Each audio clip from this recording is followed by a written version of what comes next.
Ladies and gentlemen, 3 rounds in the welterweight division. It's tie rules with Hung Fan and Gordon Dawson assisting John Sheeder in the red corner. Ladies and gentlemen, would you welcome on my right, occupying the blue corner, from Wendouree in the mighty city of Ballarat, scaling 66.80 kilograms, with his coach, Kyle Buttress, wearing Muay Thai trunks of a dash of purple with black. Would you welcome for the first time to Ultimate Promotions Kickboxing, Macedonian Entertainment Centre, sizzling Steve Carter. Steve Carter in the blue corner. Across the ring with Gordon and Hung Fan assisting John Sheeder, star of Channel 31's The Fight Game, and undisputed as one of the great kickboxing coaches in Melbourne's Western region in Australia. This young man is unbeaten in 2 bouts, scaling 65 even kilograms, wearing red with white and blue. Would you welcome Quentin Hinhichs. Quentin hails from Maidstone. Good evening, Bryce. Good on you, Bryce. Bert Whistle joining Norman Liu, Mike Davidson, Bill Hartman, and Roberto Paul de Macaulay at centre ring. Bout 2. No smoking, ladies and gentlemen, inside the Macedonian Entertainment Centre. In this 3-round bout, Warren McGee is your man in charge of the action. Round 1.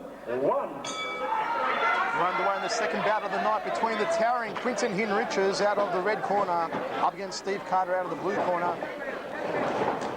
Hinhichs came onto the scene last year, Mark, training under Johnny Sheeder, and he's impressed us in the fights we've seen him in so far. Well, technically he's a very good fighter, he's Quentin, with Steve Carter here, Kyle Buttress in the corner. He's going to have his work cut out for him. We saw Quentin trying to line up the big left knee to the head earlier on.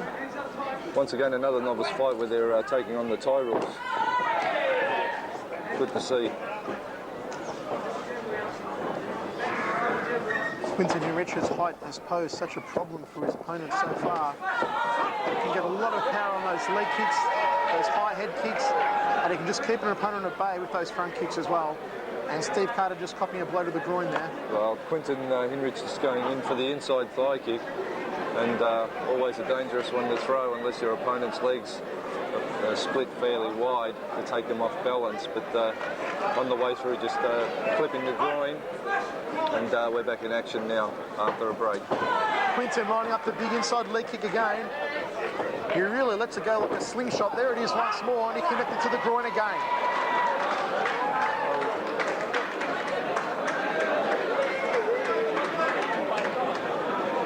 Quentin kicking across the lead leg of Steve Carter, and well, that one seemed to just hit the top of the thigh. Steve's claiming that once again his groin has been clipped, and there's a possibility of that, maybe the toes on the way through, but from this angle anyway it looked like it crunched down to the top of the thigh.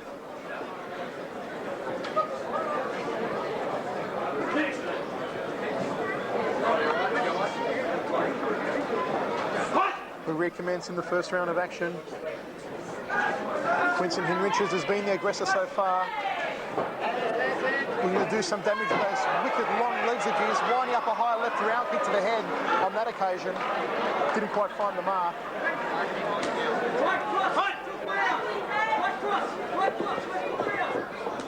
Hinhichs trying to line up the big right hand, goes to grab the head of Carter and tie him up in the neutral corner. Working that left knee up nice and high is Quentin. And Quentin alleging a blow to the groin himself in that grappling situation. Well, once again, some knees exchanged to the inside and outside of the thigh. So one of them could have easily slipped up into the groin area.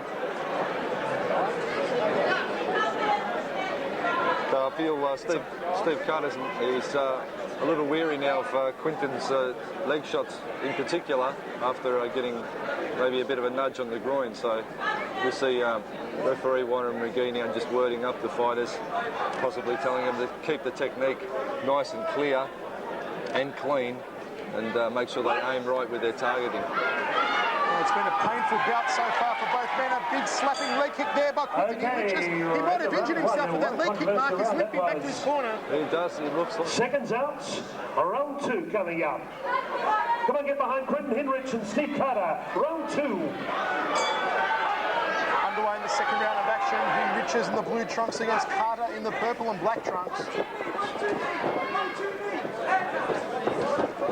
Hinhichs just leading with the jab and tying him up. Trying to deliver that big left knee to the sternum. Has it all over his opponent in the height direction advantage. He flew like a bird on that occasion, but unfortunately didn't connect with the kick.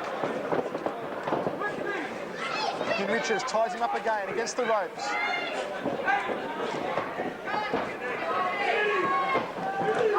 Oh, big kick to the head. Steve Carter was lucky that his head wasn't further down, or Hinhichs might have taken it off.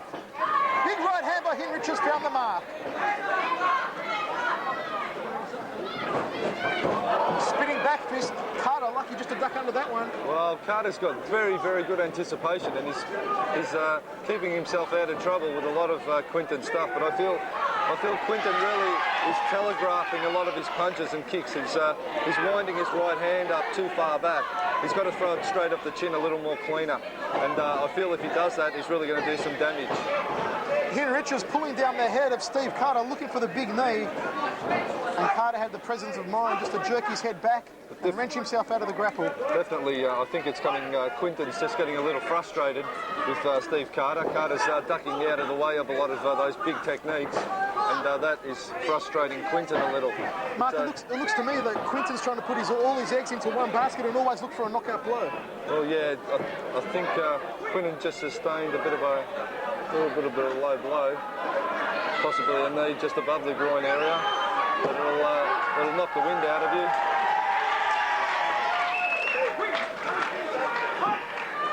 And he's back on his game again. Hinhichs just wades over into neutral corner. There's the end of the second round of action. That's it, round 2. Well, Steve Carter coming back in the second round. Quentin started very, very strongly. I'll give him the first round easily. Steve Carter doing quite well for himself in the second round, so it could possibly come down to the wire. Quentin did dominate in the knee department with 4 good, strong knees, as opposed to Stevie Carter, who only had seconds one. out. So third and final round. This one goes down to the wire. We'll see how the boys go.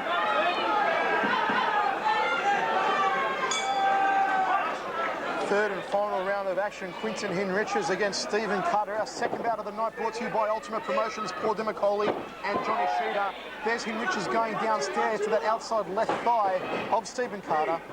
Carter just trying to connect the short right uppercut. Couple of body shots. Hinhichs still looking to pull that head down and just place a knee firmly to the jaw. Steve's backed him into the blue corner. Quentin gets that left knee up nice and high. Quentin Hinhichs, or Steve Carter in this sort of a close clinch, they should be working the heel kick into the back of the calf muscle of their opponent. Again, Mark, the telegraphed right hand there from Quentin, and Stephen saw it coming from a mile away. I mean, that's Quentin's a relatively inexperienced boy, but with experience, he's going to be something special. He's just got to tighten up a little on his technique and not telegraph it as much to his opponents.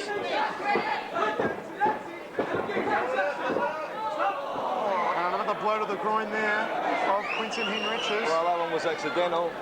Quentin had his leg up, and Steve Carter just went in for the leg kick, just caught him again. So Quentin trying to line up the big right hand again, possibly again putting all his eggs into the one basket, and Steve tied him up immediately afterwards. Just wades in, trying to get the big left knee up to the head. There's a nice one to the ribs. Stephen Carter's done well to weather the storm that Hinhichs has thrown at him so far. Well, Steve Carter's a good counter fighter. He's got to watch and keep his head up, or he's going to wear a kick to the face. But Stephen Carter certainly a good spoiling and counter fighter, moving out of the way. And Quentin is always moving forward. Steve's always moving back. And unfortunately, that's becoming very frustrating. That's all. Come on, a big round of applause. What a rough and tumble out. Going down to the scorecards, and we have a unanimous decision. The winner of the Hydroponic Company Bout 2 from the red corner, Hinhichs. I'll give Stevie Carter a big round of applause there. Brian, present Quentin with the trophy, please. Congratulations. Come on, give Steve Carter a big round of applause. Win the ring in Ballarat. A good support of 8 here this evening. With Carl Butlers. Great. That's 3 out of 3. Turn around, face the camera. That was a pretty rough bout. You guys.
It's boxing in.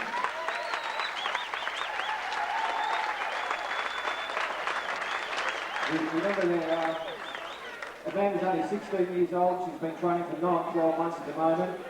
And there's 6 girls down at John's gym there. And they're ranging from 8 years old up to 55 to 60-year-old males down there training.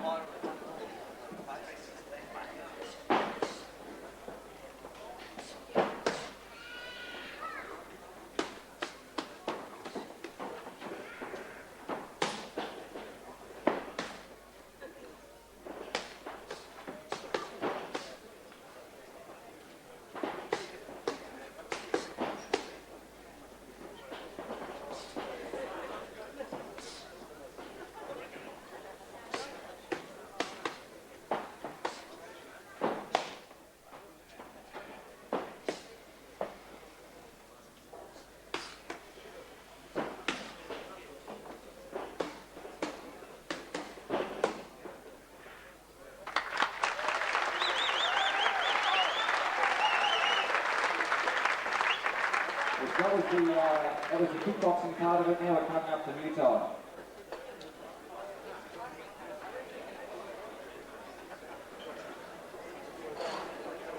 Next time you see a young girl in the school uniform walking in the street, don't think she's so vulnerable.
Okay, Amanda, come on, a big round of applause. What a lovely young lady, and she's got talent to burn.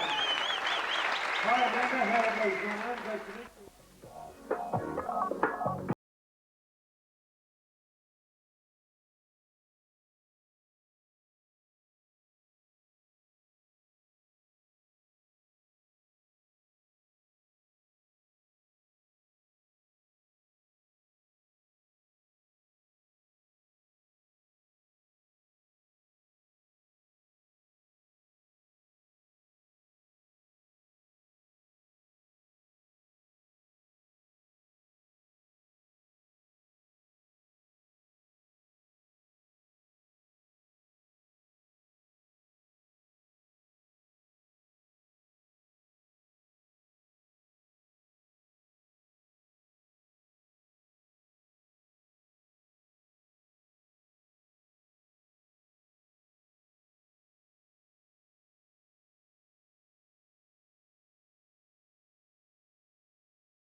you welcome occupying the red corner with Paul Taylor assisting Ivan Reffer. This young man from Werribee has won out in kickboxing. He dashed in the centre ring, proudly wearing Muay Thai trunks, predominantly red with gold. Would you welcome Stephen Azzorpardi. Stephen Asapati, checking 64.50 kilograms. Across the ring, trained by a man who's destined to become one of Australia's next world champion kickboxers. One of the legends of kickboxing, Nick Thunderkick Telakouris, his mentor. Representing the Fitzroy Stars Gymnasium, he comes from Kew, a beautiful part of Melbourne town, getting 68 kilograms, wearing mauve, purple, white with gold stars. Would you welcome Scott Jellos? Scott Jellos in the blue corner. Your referee in center ring this time is Dwayne Clausen. Okay, Melbourne martial arts on leading out of center ring.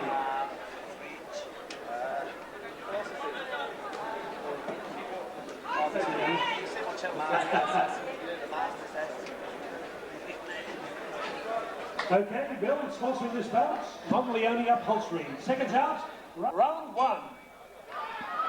Third fight of the evening, round one, underway between Steve Azzorpardi out of the red corner and Scott Jellos out of the blue corner. No knees in this fight, folks. Jellos burying in.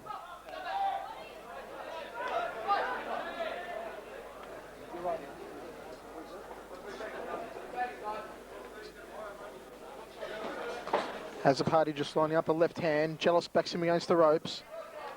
Goes the inside leg kick to that inside right leg. Backing Azzorpardi, drops another leg kick, that time onto the left leg.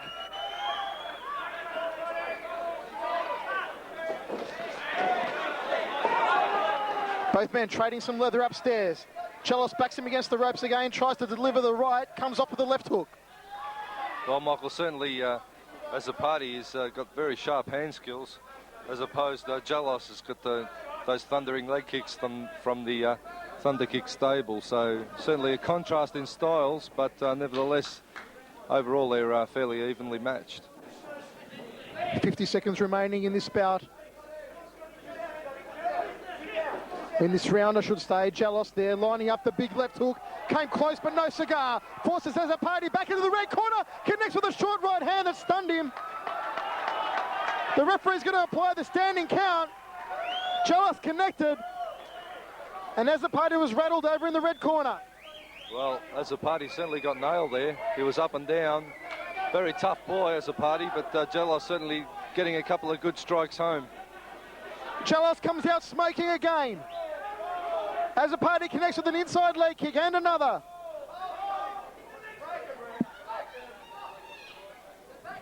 Into the dying seconds of this round. It's been a round for Scott Jellos so far.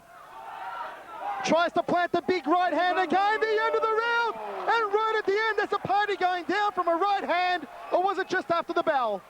Well, the bell had gone and they were midway through a flurry. He's wobbled, Mark. Well, it certainly was. He was downed.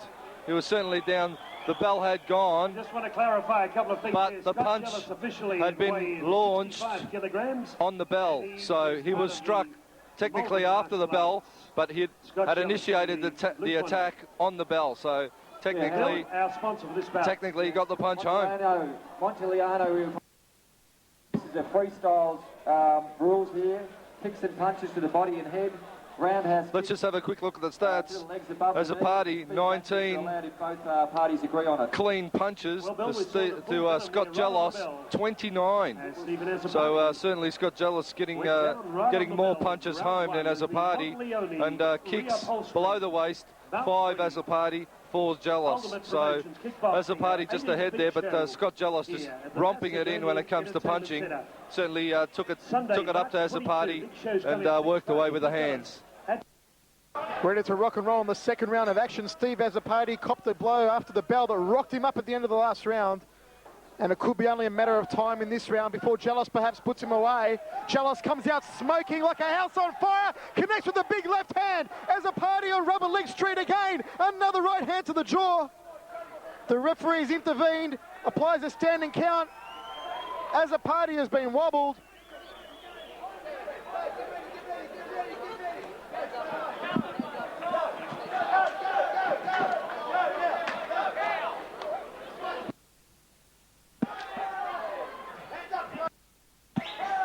Jellos continues to attack.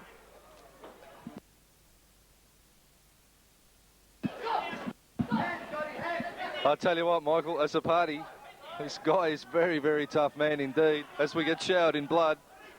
And I'll be sending my dry cleaning bill to Ultimate Promotions for sure.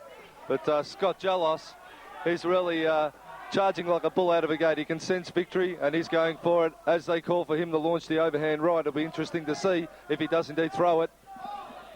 Well, intestinal fortitude being shown here by Azzorpardi. Jellos has thrown everything at him but the kitchen sink, and Asapati still standing. Jellos. He's got the big right hand cocked and ready for action.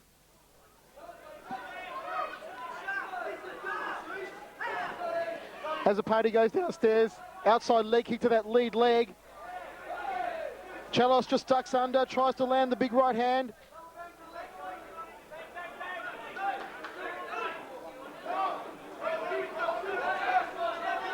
Asapati still in there, Mark. Well, Asapati came out to the theme of Rocky, and he's really exhibiting that Rocky fortitude.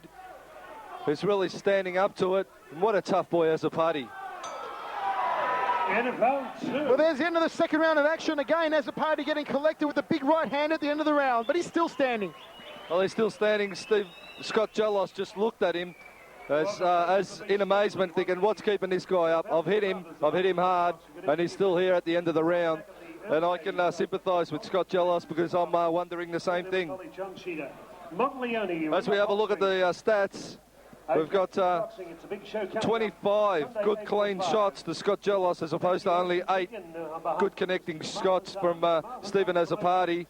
Kicks even 3 and 4 respectively, Azzorpardi and Jellos, but certainly Scott Jellos landing 3-4 times more punches than Stephen Azzorpardi. Well, as we clear away the blood-speckled remains of the last round, Steve Azzorpardi still standing here against Scott Jellos. Can Azzorpardi pull a rabbit out of the hat? Can he pull up an upset and score one on Scott Jellos here, Mark? Well, Azzorpardi would have to land a good, strong one to put Jellos away, but Azzorpardi, I tell you, he's defying all the odds at the moment, and he's got himself back into action again in the third round, and if nothing else, he'll do well just to last out this fight, and I take my hat off to him.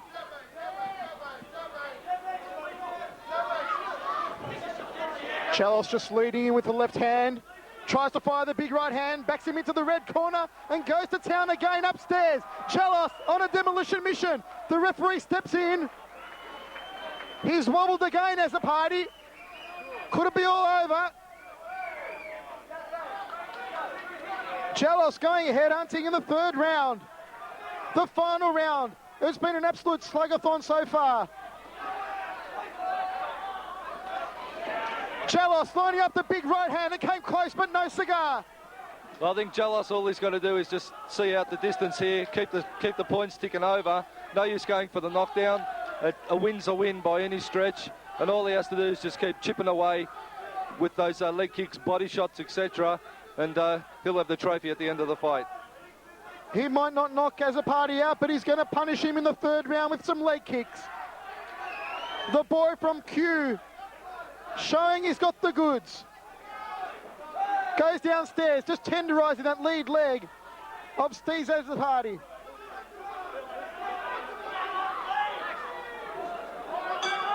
The end of the third and final round. Mark the Hammer, take your hat off to Steve Azzorpardi. He survived the war. And I'll tell you what, Michael, he even came good there towards the end. He was moving well, holding his hands up still. And what a credit to his trainer, Ivan Ruffo, is Stephen Azzorpardi. I take my hat off to the man and the corner for an excellent effort. But take nothing away from the young boy from the Thunder Kick, Stephen, Scott Jellos, because he was technically very good and he just went to work on him and landing some good clean shots, the trademark of a very encouraging fighter to look for in the future. So Scotty Jellos, we look forward to seeing more of him. And Stephen Azzorpardi, Stephen the tough man Azzorpardi, I dubbed this guy because he is one strong customer. Ladies and gentlemen, the bouts unanimous points winner from the blue corner, Scott Jellos.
Ladies and gentlemen, this is championship time on Ultimate Kickboxing.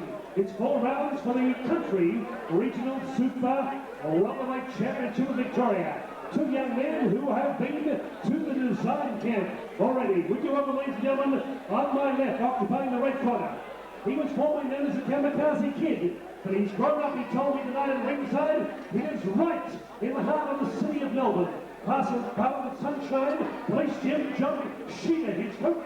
Would you welcome at 24 years of age, with 14 bouts, 12 wins, wearing multi-coloured Muay Thai trunks, with Holden and Gordon in the corner. Would you welcome Sato Hamazaki? And across the ring in the blue corner, with his new coach, he is a man first time in Melbourne, Greg Benedict. He brings in a centre ring. He has been, as I say, one of the hot favourites of Melbourne town from the elite gymnasium right in the heart of Wodonga, Albury. He has a record of 10 bouts, 2 wins, but don't deny this man, wearing black trunks with white and a touch of red, piping hot copper, David Hot Chocolate Pie. 4 rounds of kickboxing, Vice President, Country Regional Championship. 4 rounds, gentlemen. Gentlemen, our sponsor for this bout is One World Communications Hours. All your mobile phone needs, portable phones, fax machines, like anything here you can get that. And they'll give you the service to go with it. Okay, he's coming up on April 5. It's a big, another kickboxing. Jamal Hassan, Broadmeadows Leisure Centre, Ersin Tikan, Peter Sturlovich, and many other greats unveiling new faces.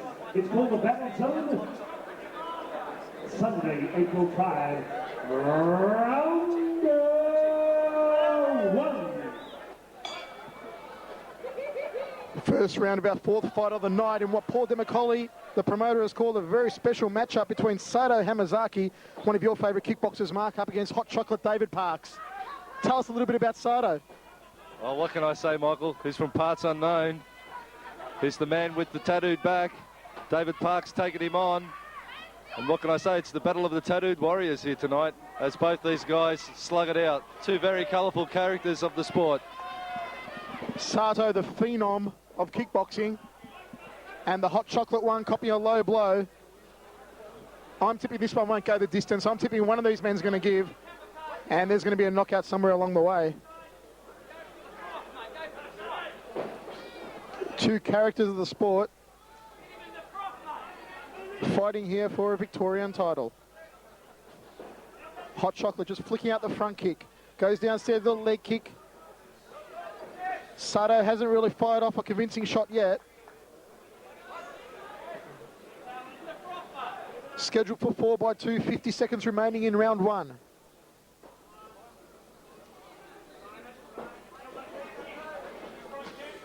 Hamazaki goes with the high right round kick.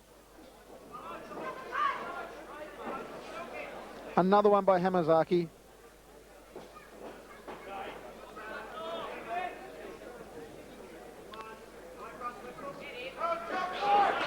Slightly slower pace than the other cracker paces we've been set in the last 3 bouts.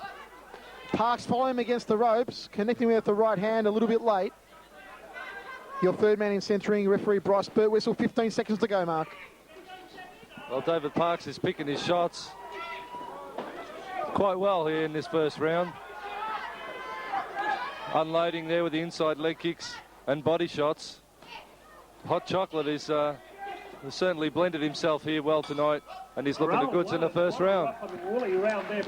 End of the first round of action, a good round there for Hot Chocolate. David Parks coming on strongly towards the end, and it'll be interesting to see how the stats shape up. That's got the man from parts unknown, Hamazaki. Not so impressive. Only 2 good connecting punches in that round, as opposed to the man who's running hot tonight, Hot Chocolate, 17 connecting punches. So that's certainly in the stats. Hot Chocolate is leading. Look at the kicks. 9 good below waist kicks, as opposed to 4 from Hamazaki. High kicks, Hot Chocolate outdone there. Hamazaki 5 connecting, as opposed to 3 from Hot Chocolate. Second round of action between these two tattooed warriors. Hot Chocolate David Parks out of the blue corner. Sato the Kamikaze Hamazaki out of the red corner. Hot Chocolate came on strongly towards the end of the first round. Can he continue the momentum here in the second? Hamazaki just trying to stay mobile. Well, David Parks is hunting for that uppercut. You'll notice every time Hamazaki ducks his head, Parks loads up that uppercut that we just seen. And he's going to try and pick Hamazaki off with that, and it'll be interesting to see if it comes off for him. But certainly a good strategy, because the man from parts unknown keeps dropping his head, and it's going to get taken off if he doesn't stay a little bit more upright. Big high right round kick by Sato Hamazaki. Came close but no cigar. Hot Chocolate follows him into the blue corner. Trying to lay in the big left hand. Goes down to the body, working the left uppercut up to the jaw.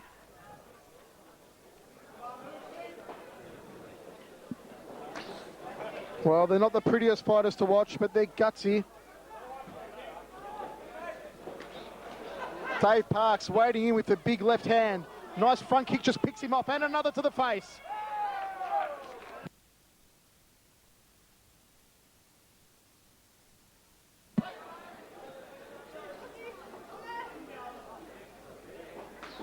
David Parks continues to be the aggressor in the second round. Got Hamazaki against the ropes. Fires back with a high right round kick and another one. Dave Parks just ducking out of the way of that wild right hand. Hamazaki trying to go to work, but have a look how low he drops his head. David Parks a little more composed as Hamazaki takes a trip to the canvas from an inside leg kick.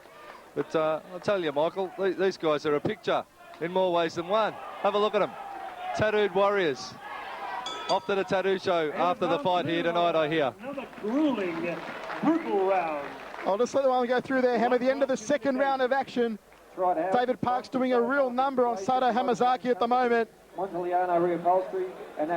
I feel that David Parks, if he keeps chopping away, could just put Hamazaki down for the count and end this fight before the time limit. Once again, we see Hot Chocolate running hot. Burn your lips on this one. 21 punches connecting, as opposed to Hamazaki, who only had 2. We have a look at the below the waist leg kicks. 8 to Hot Chocolate, and 3 only to the man from the parts unknown. We have a look at the above waist kicks, and there we go, Hot Chocolate 11, and Sato Hamazaki only 9. David Parks been the dominator so far in the first 2 rounds of action. Thanks for joining us. Will he come out smoking again in this round? Okay, Paul Fifield, great news. Sato Hamazaki forced to weather the storm so far. They trade some low kicks. Parks trying to find the target with the big left uppercut. There it is again, he connected on that occasion. Back Sato against the ropes, drills down the body shot. Sato's got his head down, he's right for the picking. Parks just winding up the round kicks. Hot Chocolate definitely looking for a knockout in this bout. Inside leg kick there to Sato, and another one falls into the canvas again. He's found the target with those inside leg kicks. So far, they'll take the starch right out of Sato Hamazaki. I'll tell you what, Michael, both these boys are really banging away here. They're tough by any stretch of the imagination. They're both hammering away with everything they've got. You've got to take your hats off to them just for that. Both loading up their kicks and punches. Sato, nothing wrong with covering, but he's just got to keep his face up because he's going to get picked off. Well, Sato just kissed the front kick there of David Parks, forces him into the blue corner. Parks going to work with his fist again, looking to put the kamikaze kid away. Parks is taunting him, saying, come on, put up a bit of a fight. Backs him into the neutral corner. Hamazaki, who's been wobbled again by the big left hand, flies out with an uppercut of his own. Well, earlier tonight, someone said that Hot Chocolate looks a little like the Captain Snooze Man. I think it was you, actually, but Michael. But, but I can tell you, he's trying to put Hamazaki to bed here. He's trying to put him away, loading it up with all he's got. And he's fired up, Hot Chocolate. He's fired up here tonight, Captain Snooze.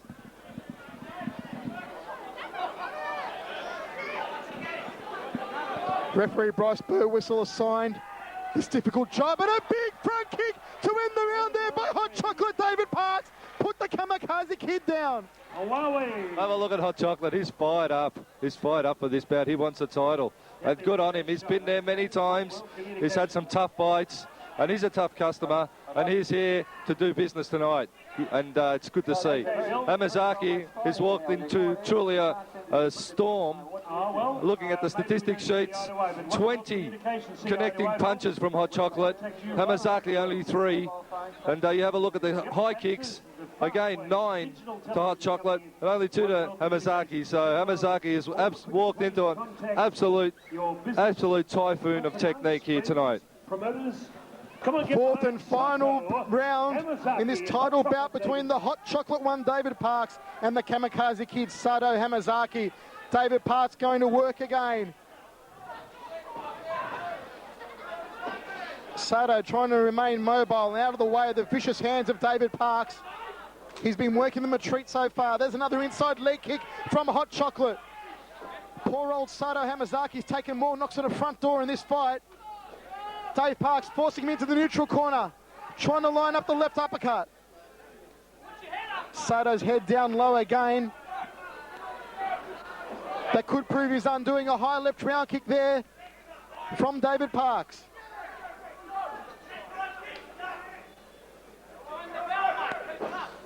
Parks firing out the front kick, lines up the big left hand, came close but no cigar. And Sato Hamazaki trying to suck in some breath and see this fight out, Mark. That would have had to have hurt there. Hamazaki's shin crunching under the power of Parks's leg kick. But he's firing back some kicks of his own now. But David Parks is working that front kick a treat here tonight. He's picking Hamazaki off every time. And Parks has been working his drills on the bag. You can see it. And it's good to see he's worked up hard for this fight. The seconds ticking down in this title fight between David Parks and Sato Hamazaki. Third man in centre ring, referee Bryce Burwhistle. Parks still looking to put him out with that big left hand. Fires in the uppercut. Was nothing but a fresh air shot. Plants him with the left hand. Sato clubs him with a left of his own.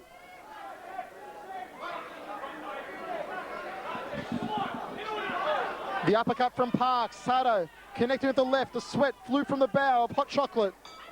End of the fourth and final round. Our title bout, David Parks and Sato Hamazaki. Contrary to my earlier opinion, it went the distance. Well, what a mammoth bout here for the Hot Chocolate man, David Parks. It's the best I've seen him fight. Put it all together here tonight. Hamazaki, well, it's back to parts unknown for him. He'll have to go and work on his drills and do a lot more before he has another bite at the cherry. But just one last look at the stats. And David Parks, Hot Chocolate, romping it in. 14 punches, clean punches, as opposed to only 4 from Hamazaki. And that's pretty much the tale of all the other statistics as well. So well done to David Parks, not preempting anything, but we'll take it down to the judges and see what they come up with. Ladies and gentlemen, would you congratulate the new champ, Super Welterweight Regional Victorian Champion from the blue corner, David Hot Chocolate Parks.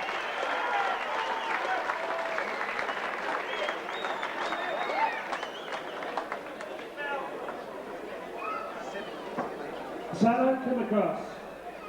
Bad luck there, you grew up tonight, you said no more to kid stuff, but it was a tough battle in there, you just got picked at the post. Bad luck, Sato. Well, I only came back from Japan 2 months ago because Nicola called me and said he wanted me to come back and train with Johnny.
Ladies and gentlemen, 3 rounds of super bantamweight women's females kickboxing.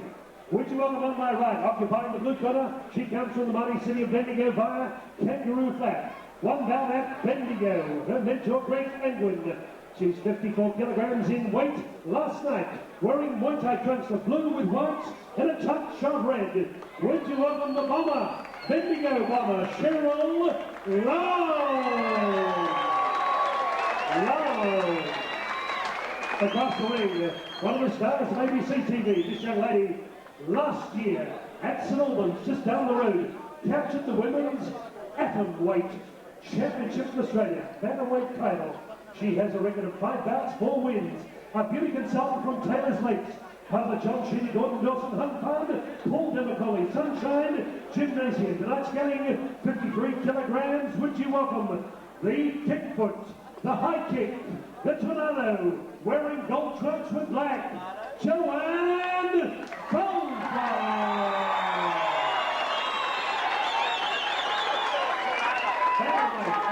Chairman of Australia, and then Judge Quentin Olson.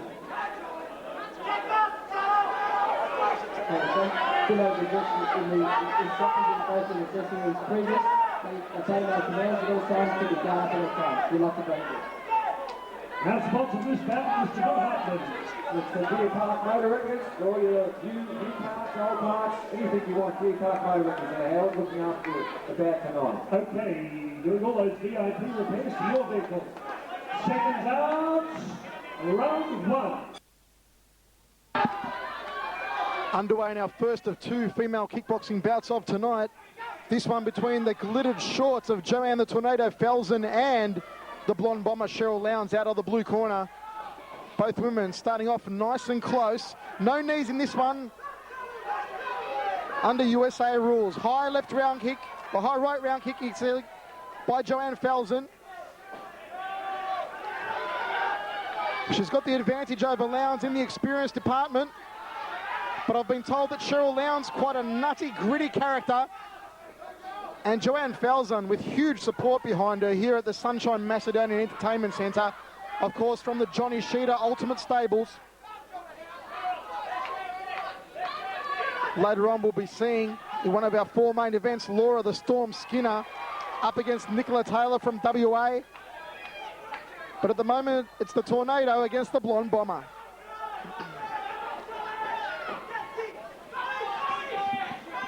Interesting to note that Cheryl Lowndes is a southpaw. And see how Joanne Falzon copes with that. They're throwing knees, Michael. That's very interesting because on our sheet here it says it's a leg kick fight, but clearly Joanne Falzon grabbing Cheryl Lowndes around the neck and landing some good knees. So I'll have to check with the referees and get a clarification on that one. Well, it looks like we might be fighting under modified tyre rules. According to the sheet, it is leg kicks, but the fight continues nonetheless. Cheryl Lowndes going downstairs to the outside right thigh of Joanne Falzon, connecting on a couple of occasions. The Tornado backs her into the blue corner, goes smoking downstairs, tries to cover with the big right hand. What a fantastic start to this fight. Explosive first round. Both ladies have come out smoking. Round one. End of the first round of action, an explosive first round, Mark. Offering this bout, round number 5. Well, as I look over to one of the judges' sheets, it is a leg kicks fight, so that confuses me a little with the knees, but nevertheless, Cheryl Lowndes putting up a good battle here. Joanne Falzon, I have the utmost respect for her. In my opinion, one of the better women fighters on the circuit at the moment. But nevertheless, we look at the statistics. Cheryl Lowndes has a higher work rate, but Joanne Falzon is clearly the aggressor. So it'll be interesting to see how this fight pans out. Cheryl Lowndes, fairly inexperienced as compared to Joanne. Nevertheless, putting up a good battle to date. Let's rock and roll in the second round of action. Cheryl Lowndes in the white trunks against the glittering trunks of Joanne the Tornado Falzon from the Johnny Sheeter stable. And poor old Cheryl just losing her footing over there in the blue corner. Slippery canvas. Cheryl connects there for a nice left hand to the side of the head. Joanne buries into the neutral corner.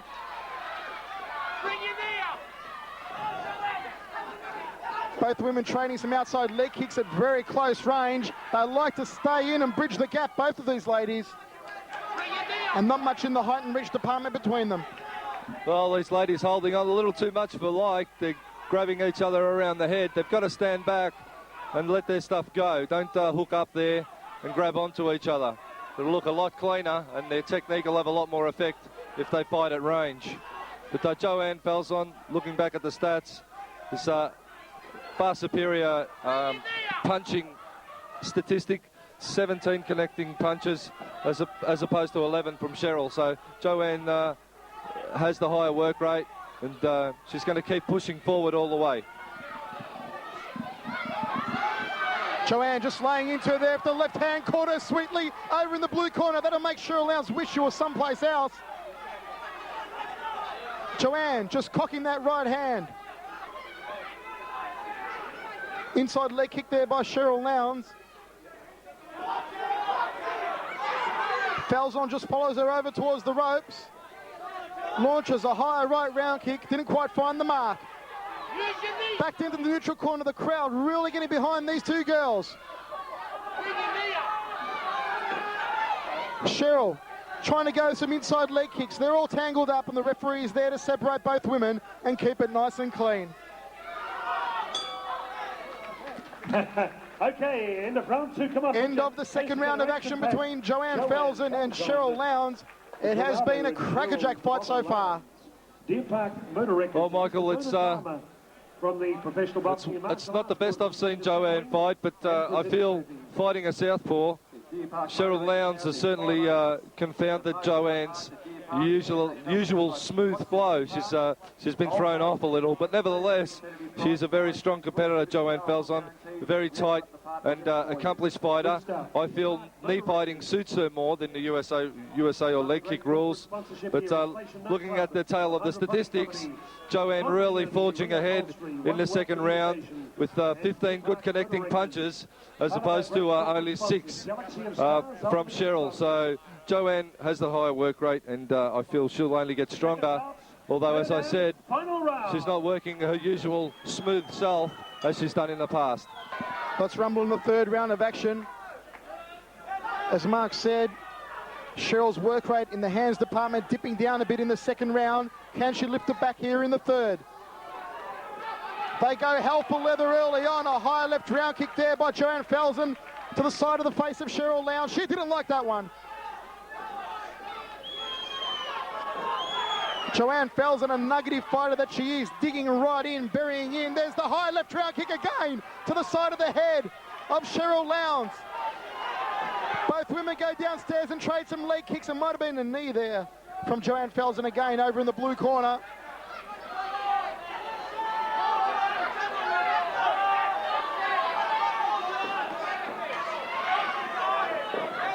Joanne backs her into the neutral corner. Cheryl just pushing her out of the way, trying to keep her at bay with those front kicks. But Joanne works her way in, clubs her with 2 big right hands. You saw the head of Cheryl Lowndes rock back that time. 2 clubbing right hands from Joanne Falzon. Really found the mark on the kisser of Cheryl Lowndes. Backs her against the ropes again. Falzon going to work upstairs. A good round so far by the Tornado, Mark. Well, certainly Cheryl Lowndes is also a very tough customer. She's taken some good hard knocks there from Joanne. Joanne is now starting to find her feet and get comfortable with fighting a lefty, and is starting to land her punches and kicks a lot cleaner than she did in the first and second round. Joanne Falzon really stamping her authority on this bout. Both these women not giving the other an inch to move in or any space to breathe. They've been going hammer and tong from the opening bell. In the dying seconds of this round, Joanne leading with the left hand. Okay. There it is, the end of the third round of action. Another sensational round it was, and what a great bout overall, Mark. Well, what a great bout. Cheryl Lowndes really overwhelmed a little by Joanne Falzon. She was put a little on the back leg, but nevertheless, Cheryl will go away with a lot of invaluable experience here, and she's done well throughout this fight. I take my hat off to Cheryl. But Joanne Falzon, as I said, I've got the utmost respect from her, and she's just taken up where she left off from her previous bout, right on the game. All the hype surrounding the ladies' fights, and Joanne has certainly paid justice to that by putting on a good show. Having a look at the statistics, she just overwhelmed Cheryl Lowndes in the last round. I'm talking 14 clear punches as opposed to 7, and 8 nice clean high kicks as opposed to only 2 from Cheryl. So certainly Joanne really swamped Cheryl in the end. 29-19. Ladies and gentlemen, the winner of the Deer Park Voters bout from the red corner, Falzon.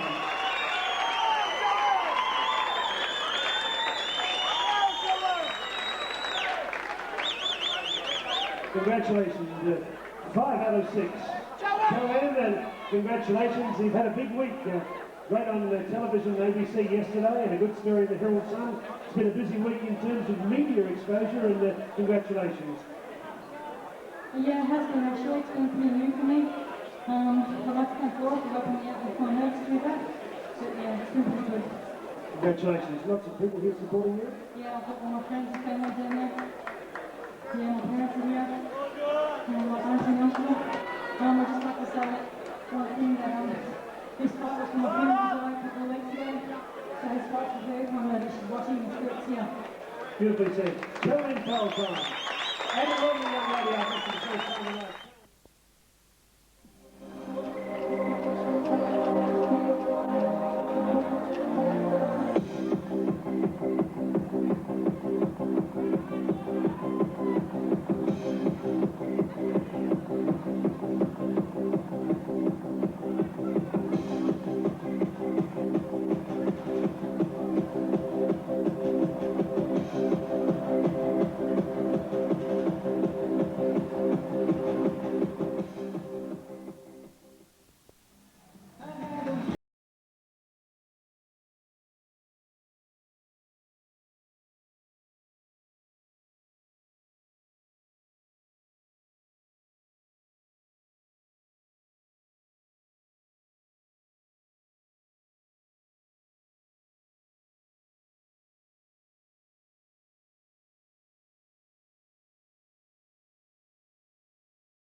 Would you welcome, ladies and gentlemen, in the red corner.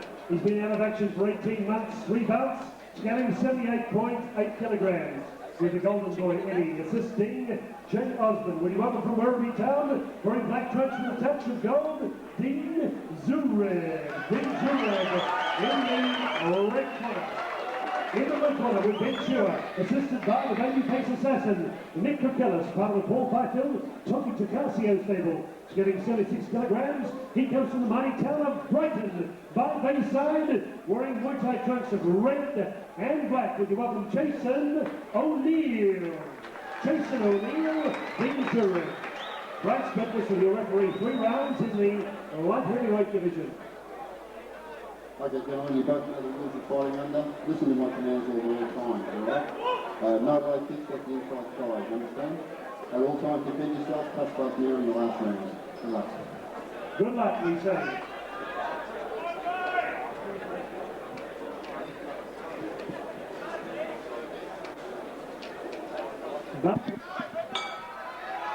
Into the first round of our sixth bout of the night between Jason O'Neill out of the blue corner and Dean Xuereb out of the red corner. Well, both men have come out all guns blazing to open this one up. Third man in centering, referee Bryce Birtwistle. Xuereb's been out of action for a while. A comeback of sorts for him. Goes downstairs, leg kick to that lead thigh of Jason O'Neill.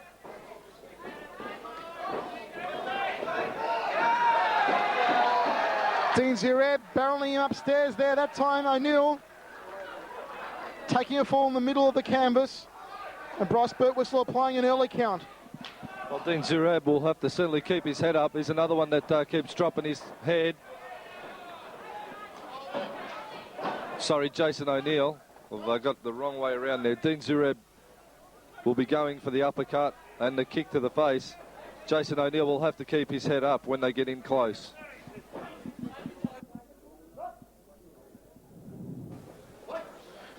Calls from Jason O'Neill's corner just to take his time and feel out the fight. Well, he's certainly feeling the brunt of those leg kicks. Xuereb going to work with the hands again. Fires up that right uppercut. Jason O'Neill in all sorts of trouble early on. Xuereb backs him against the ropes. And Bryce Birtwistle there to separate both men, keep it nice and clean. The first really hard kick of the fight so far by Jason O'Neill.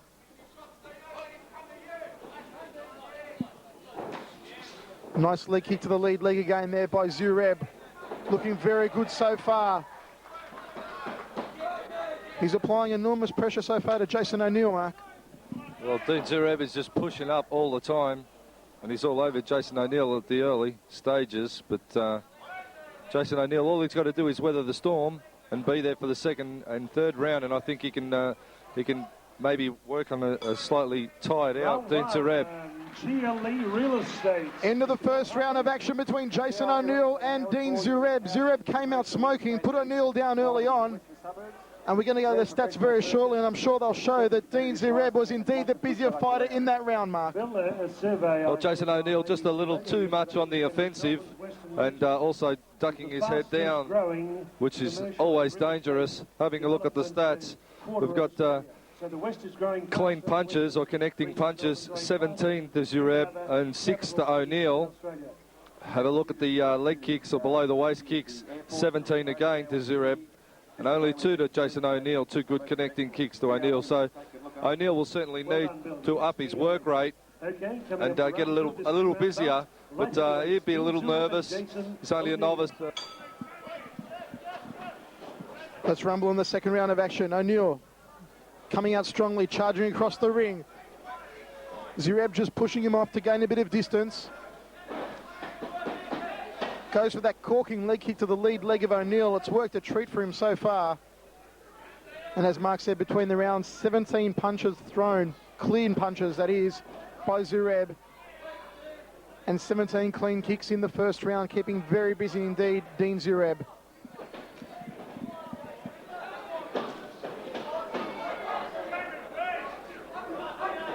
O'Neill tucking in close over in the neutral corner.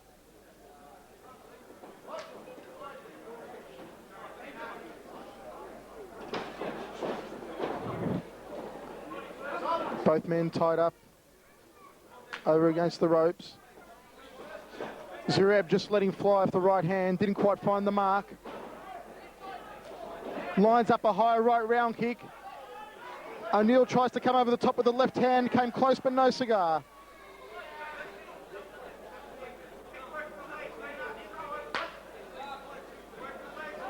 Dean Xuereb with a menacing look on his face. O'Neill comes in with the big right hand. Didn't quite find the target. O'Neill is finding his feet a little better here in the second round. He's not getting picked off as easily. But unfortunately, they're a fairly deep gash over Jason O'Neill's right eye. And, you know, Jason had been working well up to that point in the second round. As I said, he's now starting to sort of find his feet and put those nerves at bay. But this could be a bit unfortunate for him if they can't stem the bleeding. Well, just having a look, looks like this fight has actually been stopped, Mark. It might have been an accidental clash of heads that did it. Well, it could have been accidental clash of heads. I think at this rate, they'll tally up the scorecards and see what it's at. But very unfortunate for Jason O'Neill. As I said, I feel he was starting to find his feet a little there, and just start working a little cleaner. But nevertheless, he'll be back to fight another day. One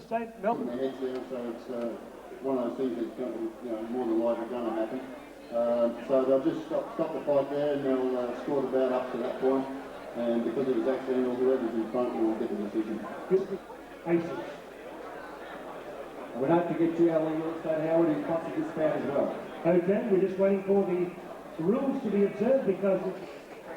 Okay, when the points are rounded up, midway through round 2, the winner from the red corner, Zurb.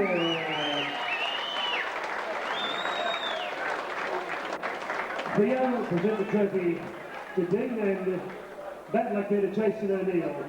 Dean will talk to you in just a second and we'll give you Cheryl.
Ladies and gentlemen, continuing the tradition of women's kickboxing, we present a special feature attraction, Western Australia versus Victoria in the women's kickboxing.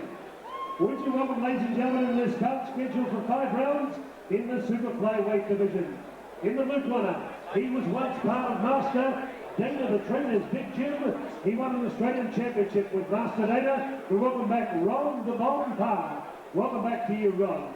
With a lovely young lady from Ascot, Western Australia. That's a great racing part of Perth City.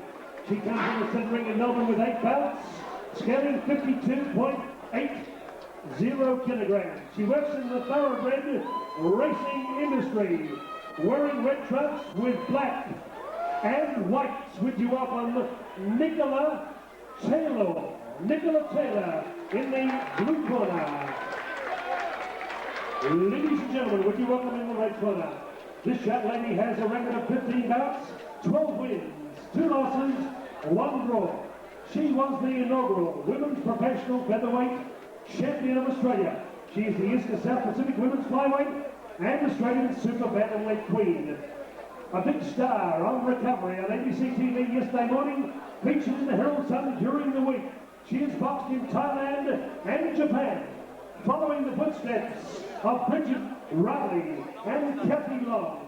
Scaling 51.80 kilograms, she works as the laboratory assistant, the pride, the queen of kickboxing. Would you welcome the Storm, Laura Skinner?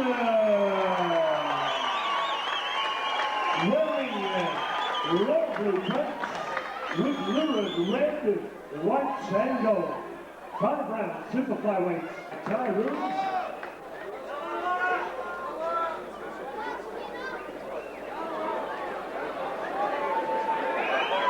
Okay, ladies, thank you all to you. Are there any questions? This pushing them off the hands at all times, and okay to stop swinging, all right? Defend yourself at all times, touch like now in the last round. Good luck.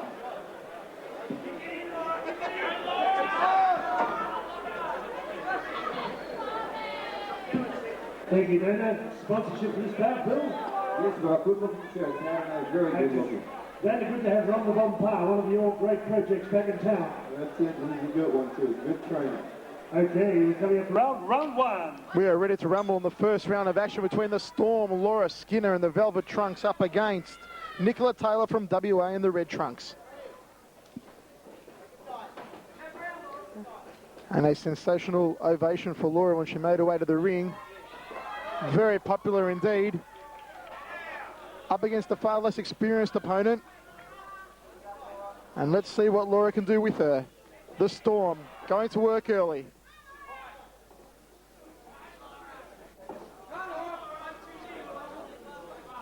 This fight under tie rules, knees permitted. There you go, Laura throwing the first knee of the fight. It came off the left, fires out the right front kick, tries to line up the high left round kick. And Nicola Taylor looks a little bit daunted. The task at hand of stopping the Storm, Laura Skinner, one of the real powerhouses of Australian female kickboxing and boxing for that sake as well. Sensational athlete and a lovely lady, Laura Skinner, going to work on Nicola Taylor. This the first. We're scheduled for 5 rounds by 2 minutes of modified tie action.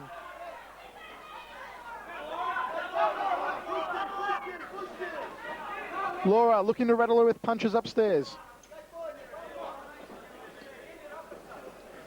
She's perhaps only using about 30% of her power so far, Laura. Fires in a straight right hand. Nicola ties her up over in the neutral corner. Nice knee to the left ribs by Laura Skinner.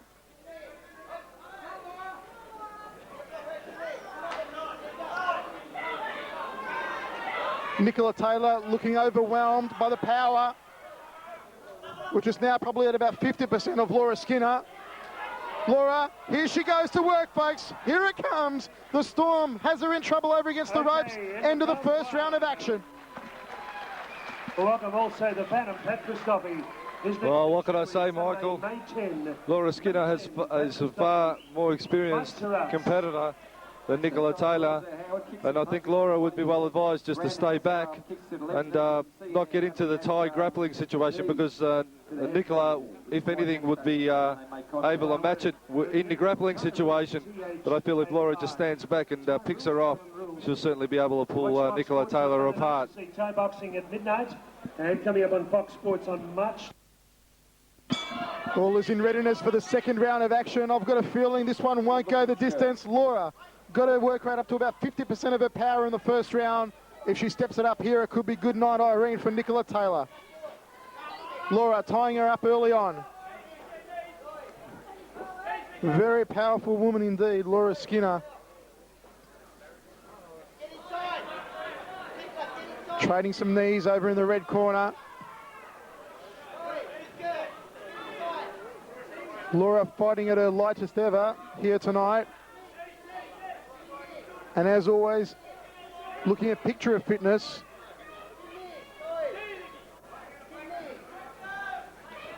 They tango over into the neutral corner. These ladies, when they get into the clinch, Michael, they're only kneeing to the body. One of them should take the initiative and maybe start kneeing to the legs or to the thigh, because that will certainly take its toll.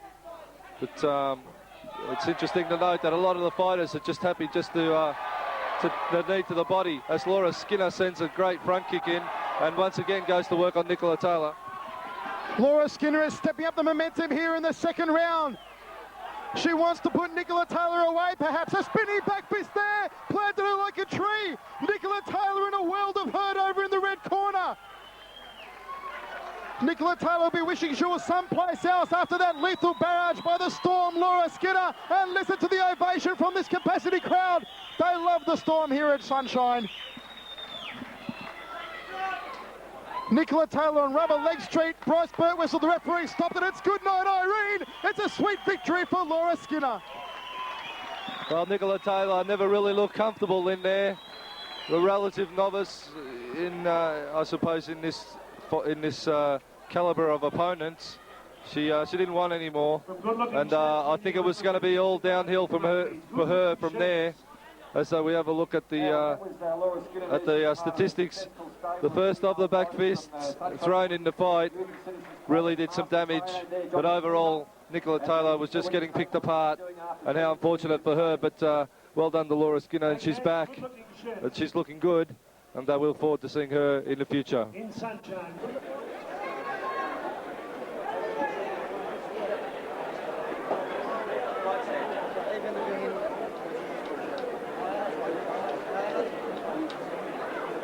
Ladies and gentlemen, after 1 minute 30 seconds in round 2, the referee Baris Purposel weighs it up. The winner, the Storm, Laura Skinner.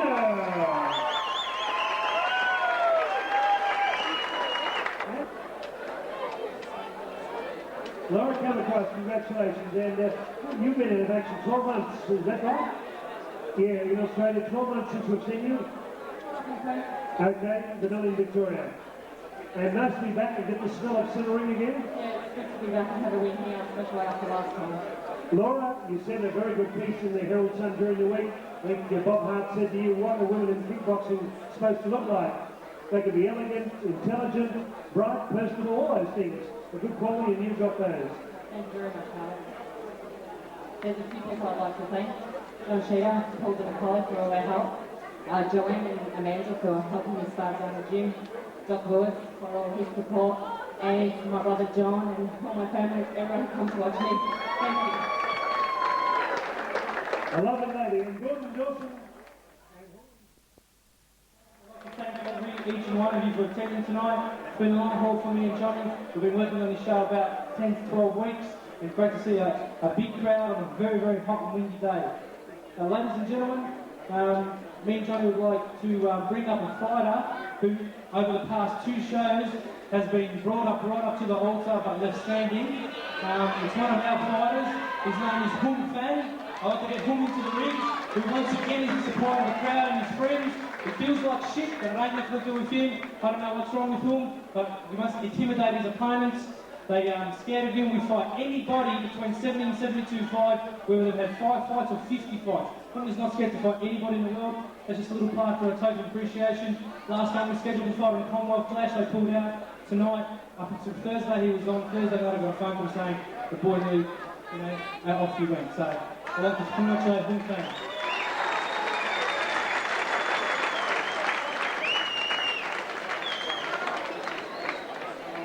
First of all, I'd like to welcome everyone here, and I hope you enjoy the show.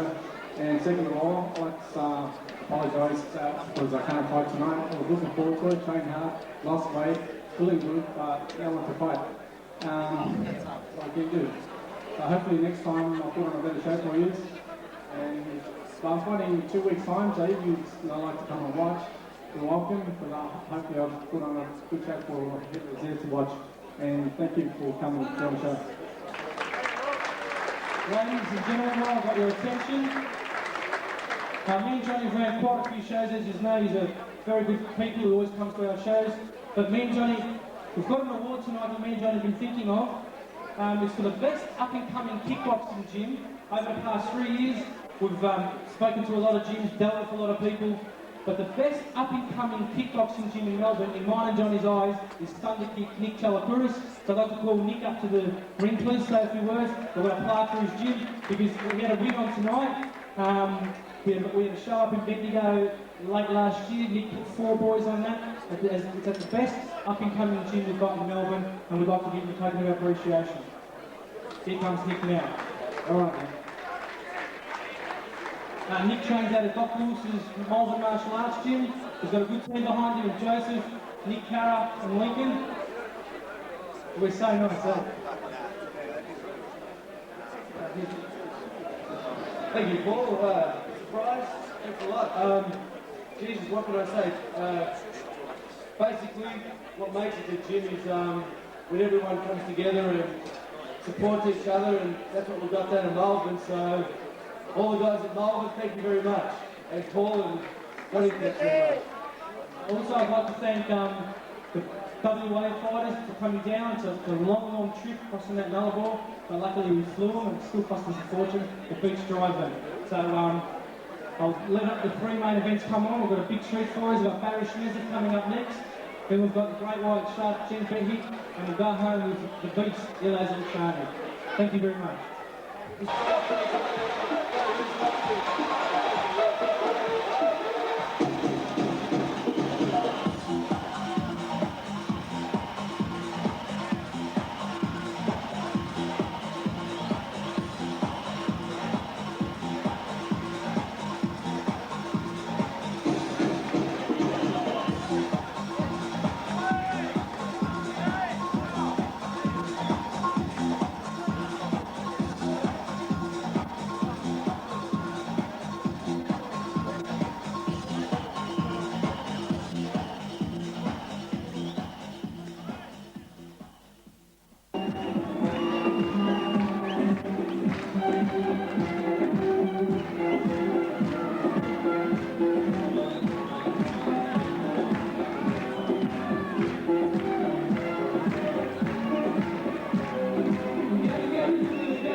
Ladies and gentlemen, this is part of Ultimate Kickboxing's triple head 5x2 Super Welterweight Division. Fight 8 on our program. Ladies and gentlemen, would you welcome on my right, occupying the blue corner with Master Dana Goodson, assisting one of his pupils, Ron the Bomb Parr. This young man was born in Belgium, part of Europe, now based in Mount Lawley, Western Australia, getting 69.10 kilograms. Wearing blue trunks with red and white writing, Muay Thai trunks.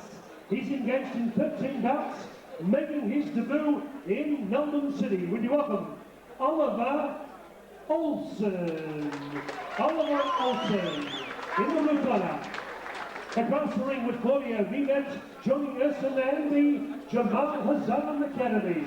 This young man is being dubbed by the Blitz International Kickboxing Magazine as the Eye of the Turkish Tiger. Last year, in June, he captured the World Super Welterweight Championship against Julian Howe from England at Melbourne's Festival Hall. He brings in a centering record of 17 bouts, only 5 losses, with 4 big wins coming by way of knockout. Getting 68 kilograms, would you welcome world champion and a holder of 5 Commonwealth, South Pacific, Australian and Victorian championships. Would you welcome Baris Nezif, wearing the familiar colours of red and white, bright purple. World champ Baris against Western Australia's Oliver Olson. Gentlemen, you're both aware of the rules you're fighting under. Do you have any questions? Okay, listen to my commands at all times. When I tell you to stop, stop. All right, this is your first and last warning. Touch gloves now in the last round. Good luck.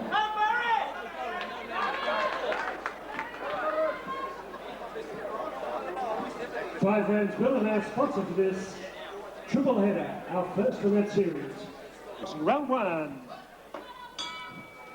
We're underway in the first round of action between world champion Baris Nezif out of the red corner and WA's Oliver Olson out of the blue corner. This one's scheduled 5 by 2 minute rounds, no knees in it. USA rules. Nazif backing Olson into the red corner early, trying to barrel him with some fists. Oliver Olson without one of his main weapons here tonight, which are his knees. Predominantly a knee fighter over in WA. And will be up for one of the biggest challenges of his life here against Baris Nezif tonight.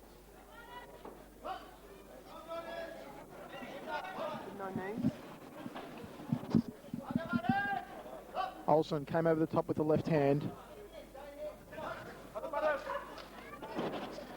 Front kick there by Baris, didn't quite find the mark.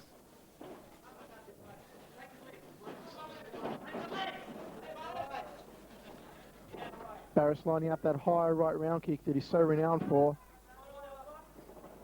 It's a weapon he used to capture his world title last year against Julian Howe from England, who he put through the ropes at Melbourne's Festival Hall. And he'll be hoping that he can do the same here to Oliver Olson tonight. Smacks the big right hand to the body, whips up that high right round kick to the head. Luckily for Oliver Olson, his hands were up and his head was guarded against it. Well, Michael, have taken Oliver Olson's main weapons away tonight, which is, of course, the Thai style of fighting. His knees are his asset, and this will be new territory for him, fighting with leg kicks only. So it'll be interesting to see how Oliver equips himself as the rounds progress. But Baris Nezif, we've seen some nice high round kicks coming from him already, and he can really take your head off with one of those roundhouse kicks of his. Baris Nezif, certainly one of the most underestimated kickboxers in Australia, and one of our more unsung world champions. The end of the first round of action. A good sharp round technically from Baris Nezif. My word, explosive first round. Good even first round. You should expect Oliver to start a little slow, because most of his fights, of course, as I said, are under Thai rules, so he'll be starting somewhat slower than what we're used to seeing. But having a look at the statistics, I see it's fairly even. The only real discrepancy is in the high kicks, where we see Baris Nezif throwing 8 as opposed to Oliver Olson only throwing 3. And when we say high kicks, we mean front kicks above the waist, obviously.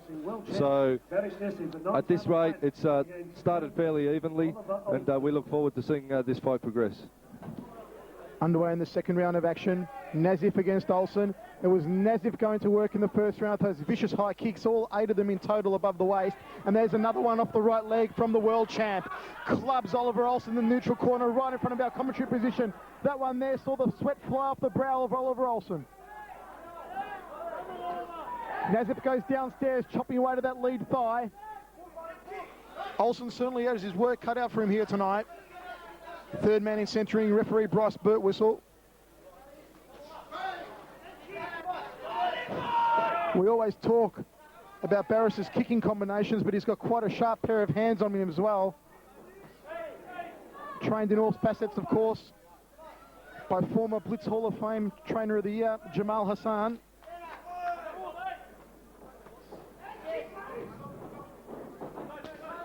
We could hear the cracking against the ribs, and there's another round kick by Baris Nazif, and a red welt appearing on the left ribs of Oliver Olson.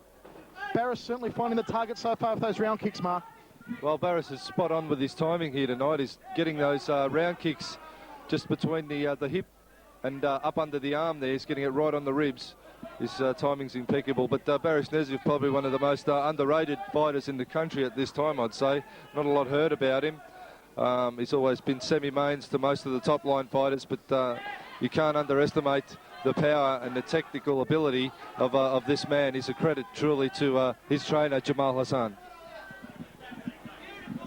Baris Nazif, as usual, looking technically very good. 15 seconds to go in this round. The second, we're scheduled for 5.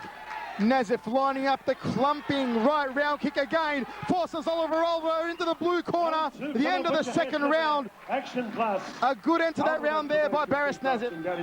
Oliver Olson. Interesting. How did you? Well, certainly Oliver taking a bit more of a beating in the second round. But definitely Baris Nezif he's got his work cut out for him, and Oliver Olson will know he's been in a fight by the end of this round. Having a look at the statistics once again, we see that they're all in all fairly even. No big discrepancies showing out, with Baris Nezif, of course, taking a lead once again with those high kicks, throwing 9 good high kicks in that round as opposed to only 7 from Oliver. We have a look at the punching, and they're fairly even with 8 and 7 apiece, respectively. And the below the waist leg kicks, I would have expected Oliver to throw a lot more, but he's only thrown 4 connecting leg kicks, and only 2 connecting leg kicks coming from Baris Nezif. So this fight is not turning out the way many would have expected, but nevertheless, we get underway in the third, and we'll see what progresses. Let's rock and roll in the third round of action. Oliver Olson going downstairs, a chopping leg kick, and then lines one up high on Baris Nazif.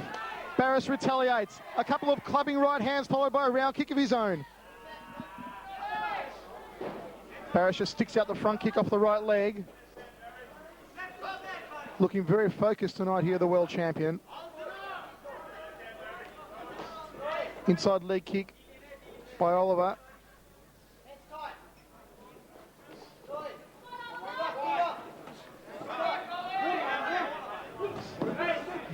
Baris just trying to line him up with the right hand, connects, a clubbing left hook. That'll make Oliver Olson wish he was someplace else, and they tie up against the ropes yet again.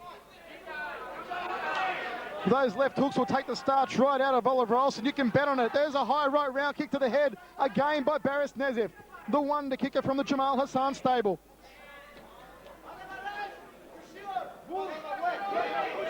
Olson weathering the storm, but he cops a right hand to the side of the head. It was only a slip though, says referee Bryce Birtwhistle. Looked like a good shot by Nazif. And he's certainly applying the pressure in this round. Spinning back kick there by the world champion. 40 seconds to go in this round of action. Oliver going downstairs. Baris doing a good job of checking the kicks. Backs the champ into the neutral corner. Baris turns him around. Whips up that wicked right round kick again. It came close, but no cigar. Well, Baris has checked a lot of those thundering leg kicks from Olson, and it'll be interesting to see what sort of a toll it takes on his right shin, because he's picking him off quite well, is Nezif, but it's still going to take its toll. And you can always check, but sometimes it's not bad to tense into a leg kick and just take it and work in close on the gap on your opponent.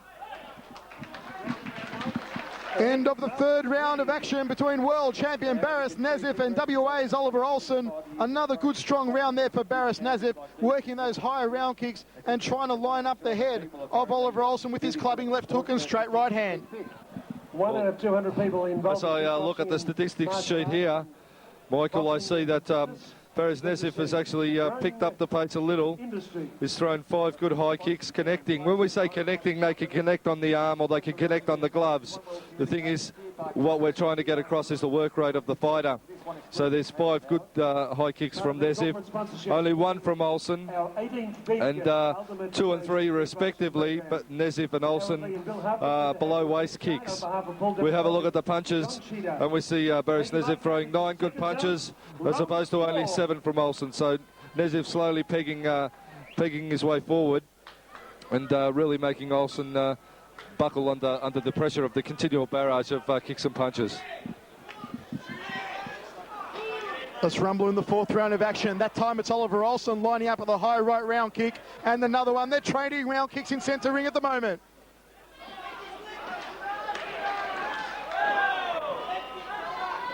Olson showing that he's not afraid to go high. He can play this game too, the man from WA. He's come across the nulla ball for this one and he's here for a fight. Goes downstairs to the lead thigh of Baris. Nezif checks the second one.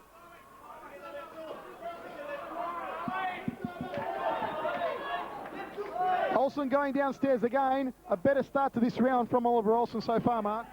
Well, certainly Oliver's leading up with a jab and then thundering through with a leg kick, which has caught Baris a couple of times. So he's found a new strategy in his game plan. But Nezif is showing good technique in not only working to the head, which a lot of fighters get fooled in doing, he also goes to the body.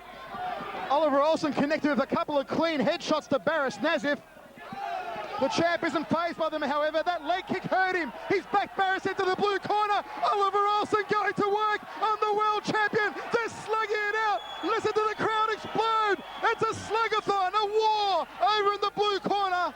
Oliver Olson and Baris Nezif are going to town. Nezif connects a whipping round kick to the ribs. Clocks him with the right hand. Planted him like a tree with that one. The crowd have gone absolutely crackers here at the Sunshine Macedonian Entertainment Centre. Baris Nezif, the world champ, has him backed into the neutral corner. Carnage here at ringside. The crowd really getting into it. Both these men, neither of them giving an inch. Nezif going to work. Look at the champ go. And there are a couple of tired warriors after that furious exchange, Mark. Well, it's been a long time since I've seen the crowd. It's been a long time since I've seen the crowd get behind fighters as is happening in this bout. That's the action. It's war in centering here, ultimate kickboxing drill. got to say, what's some excellent match fights we have. But definitely Oliver Olson starting to find his feet with these rules. And fighters, although they're really hammering away at each other, they're sort of neglecting their leg kicks a little, and maybe they should score a little bit more highly if they start banging in those leg kicks. We have a look at the statistics, and Nezif really taking it up with 30 connecting punches. Olson 21, although the 21 were all fairly effective. We have a look at the high kicks, and Nezif is keeping up his high work rate, throwing 8 good high kicks in that round. Well, Oliver Olson might have had a couple of slow rounds to start with, but he's turned on the pressure over the last couple of rounds. Here we are for the 5th and final round of this action-packed bout. Oliver Olson against the world champ Baris Nazif, and what a cracker of a round we saw the last one. Best round of the entire show so far. Olson going downstairs with a leg kick. The crowd went absolutely crackers in the last round. There's Baris trying to line him up with a big straight right. Oliver comes over the top of the right hand of his own and lands it sweetly. Nice 1-2 combination to the head there by Baris. Connects with a thumping left hook. You could hear that one across the ring. Oliver Olson in a spot of bother. Baris headhunting. He's on a demolition mission. The eye of the Turkish tiger has exploded yet again. Olson trying to fight his way out of the corner. And Bryce Birtwistle is there to separate both men. The atmosphere in here, you can cut it with a knife, folks. It is electric sitting ringside. And wherever you're watching this fight brought to you by Ultimate Promotions, you've got to be loving it as much as we are. Nazif just probing away with that left hand. Lines up the big right hand, clubs it into the body. The high right round kick almost took his head off. Nazif thumping away on the flesh of Oliver Olson. A resounding thud, a sickening thud heard across this auditorium. The capacity crowd loving every moment of it. And we've still got 2 main events to go. Nazif on the warpath. Backs Oliver into the neutral corner. Tries to line up the big right hand. Oliver just plucks him away with the front kick. Here comes Nazif. The right hand to the body, a left to the head. Well, quite a lot of talking going on in this round between the two fighters. Egging each other on. But Nezif definitely the dominant fighter. Come on! Always pushing up, but always firing out. Good strong punches and kicks. You got to say, Baris Nezif is definitely one of the powerhouse of Australian kickboxing. Bill out, corporate spot.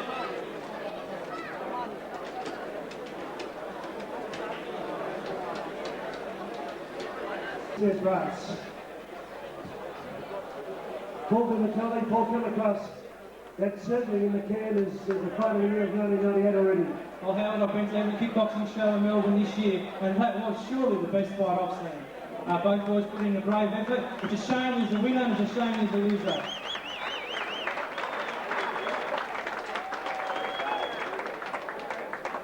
Ladies and gentlemen, after 5 action-packed, titanic rounds of boxing, kickboxing, your winner unanimous points from the red corner, Baris Nezif. Well done. And a big round of applause for a very gallant Oliver Olson from Western Australia, Melbourne Wally's own.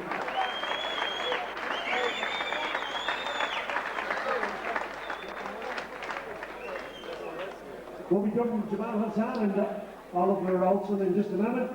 Baris Nezif, one of our great world champs. Might give Baris a warm welcome to the centre ring. He's a great champ. Not defending tonight. Baris, he's going to be one hell of a fight in there. Yeah, he did give me one hell of a fight. He did come in a bit heavy. I had to give up away 2 kilos for this fight. I usually fight much lighter. But I took some pretty hard knocks and I'm surprised what I could absorb. But I done it, and mostly I'd like to thank my trainer for that. He's the one that made me. I'd like to thank my corner. Also I'd like to thank my wife for looking after me. I'd like to thank Paul for helping us out in a lot of ways. And most of all, I'd like to thank the crowd for supporting kickboxing, supporting us.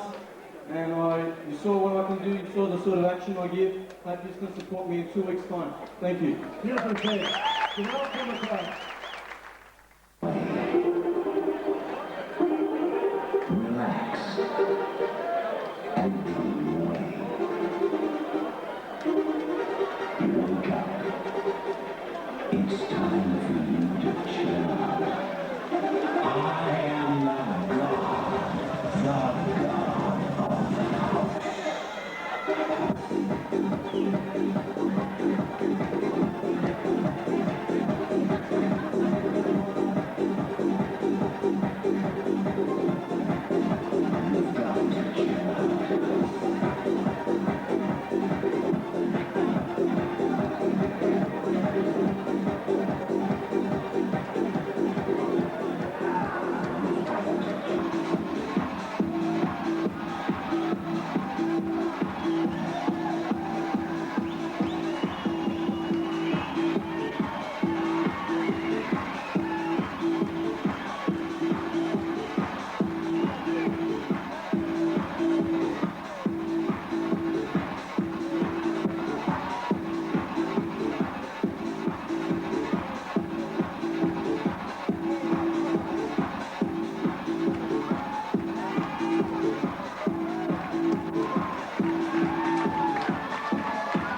Hope your team wins.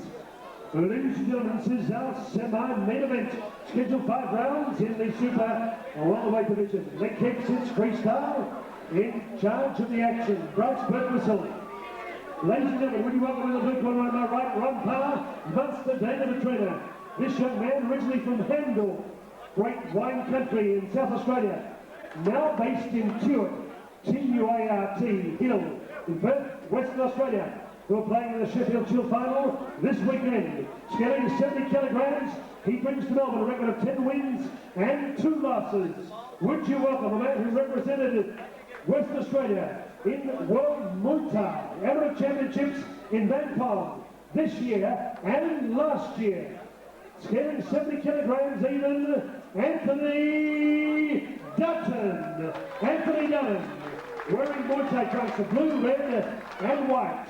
Across the ring, one of the prides of the John Sheeter Paul Demicoli of the Kickboxing Sunshine Police Gymnasium. He is the Eastern South Pacific welterweight champion, Victorian Australian Super welterweight champion. Epic matches against Jim Katunas here in Centre Ring. Michael Kenner, Nick Tatoris and Vince Parks with a record of 15 bouts, 12 wins, 3 losses, 4 big wins by knockout. Scaling 67.00 kilograms. Dubbed by Blitz, the Playboy, the Clark Kent, the Great White Shark, Jenk. Wearing purple, red trunks. Bryce Burtwhistle, your referee in charge.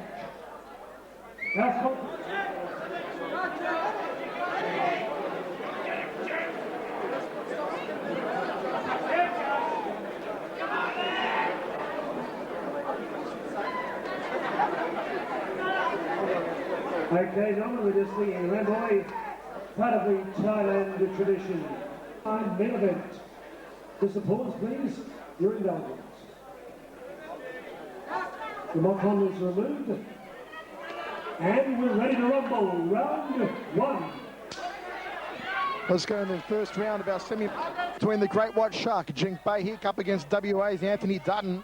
This one's scheduled for 5x2 under USA rules. Bahik opening up early with some body shots to his WA opponent. Inside and outside leg kicks there by the Shark. Huge ovation when he made his way out to centre ring. Very popular figure in the western suburbs indeed.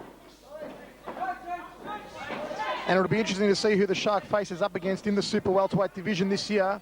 Challengers from right around the country.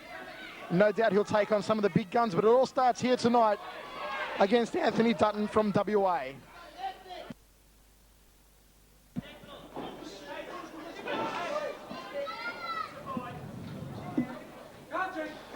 Never any shortage of spectacular techniques when the Shark steps into the ring. He can do it all the flashy techniques with power added to each and every one of them. And don't be fooled by the playboy exterior. This man has some bad intentions when he steps into centre ring. Anthony Dutton, a couple of left round kicks, but Jenk was well guarded up against them. Slapping round kick to the ribs there by Jenk. Barrels him with a couple of body shots over against the ropes, and Dutton in trouble early on. Jenk hunting for an early knockout. Barrels him to the body again. Goes downstairs with the leg kicks. He's got him in trouble. Wobbled in the neutral corner. Dutton fires out the big right hand. Jenk closing the gap, not giving him a chance to move out of range. Fires away, left and right to the head of Dutton. Dutton tries to fight his way out of there for left round kick. Slapping leg kick to the outside left thigh by Bahik. Connects there for the sharp right uppercut, one of his trademark boxing skills. Inside leg kick by the Shark. Anthony Dutton in a world of hurt at the moment in the neutral corner end of the first round, Mark. A great round there to the Shark. Well, Anthony Dutton certainly, Jenk Bahik taking it right up to him from the very first bell, and Dutton getting caught with some very, very powerful shots, kicks and punches combining. Jenk Bahik working like a dream here tonight, certainly putting it all together. And if this fight continues along the same pace, I can't see it going the distance. All is in readiness for the second round of action. Mark the Hammer, Jenk Bahik looking very strong in the boxing department, especially in that opening round. Well, as they start off again, we see Bahik in the last round throwing 41 punches, as opposed to Dutton only 12. And that's 41 connecting punches, and also 14 as opposed to 2 below the waist kicks coming from Bahik. So 41 and 14, that's a high work rate in anyone's language. Add on to that 11 high kicks. So Jenk Bahik working at a phenomenal rate. Jenk Bahik, the leader of Australian kickboxing's new generation, going downstairs with another clubbing leg kick to the lead leg of Anthony Dutton. The Western Australians haven't had much luck tonight, and the crowd, a capacity crowd, begins to rally behind their local champion, the Shark, Jenk Bahik. Spinning hook kick by Jenk didn't quite come off. Dutton responds with a left round kick. Nice front kick off the right leg there by the Shark, Jenk Bahik. Goes downstairs again, leg kicking away to that lead leg of Dutton. First time we've seen Jenk since his epic confrontation with Nick Torres, and he's looking very good, Mark. Well, he's certainly taken that in his stride, although nothing can be taken away from Jenk from that fight, because it was a close fight and both boys worked very, very well. One of the best fights of 97, but certainly Bahik now has picked up from where he left off, and he's just doing a job here at the moment on Anthony Dutton. Well, Anthony Dutton looks like he's sucking in some air, might be struggling for breath. Jenk has certainly tired him out in these 2 rounds so far. There's a high right round kick that Jenk is so renowned for. Looking for that trademark ironclad upper right. Didn't quite find the target. Bahik, the Shark, just stalking him. Just when Dutton thought it was safe to step into the ring, along comes the great white Shark. Jenk Bahik, end of a second, another convincing round for Jenk. Well, yeah, the fight is still progressing along a very furious rate, as you'll see. But Anthony Dutton seemed to have composed himself a little more in the second round after taking a bit of an onslaught of kicks and punches in the first. Once again, looking at the stats, I see Bahik picking up as he did in the first round, 24 punches, 9 coming from Dutton. So he's a little better in that round. But we have a look at the kicks, the high kicks. We've got Dutton taking the lead there. He's thrown 15 high kicks, Bahik 9. So Dutton finding his feet a little in the second round. Let's get it on in the third round of action between the great white Shark, Jenk Bahik, and Anthony Dutton, all the way from WA. Jenk just firing up a high front kick off the lead leg. Nice right hand there by Bahik. He timed it well. Wasn't a great deal of power behind it, but it was very well timed. Winds up the high right round kick, then goes downstairs, a sweeping inside kick off the left leg. 30 seconds down in this round. Bahik started it strongly yet again. Dutton hasn't really looked dangerous so far. Bahik thumps up another high right round kick, and again.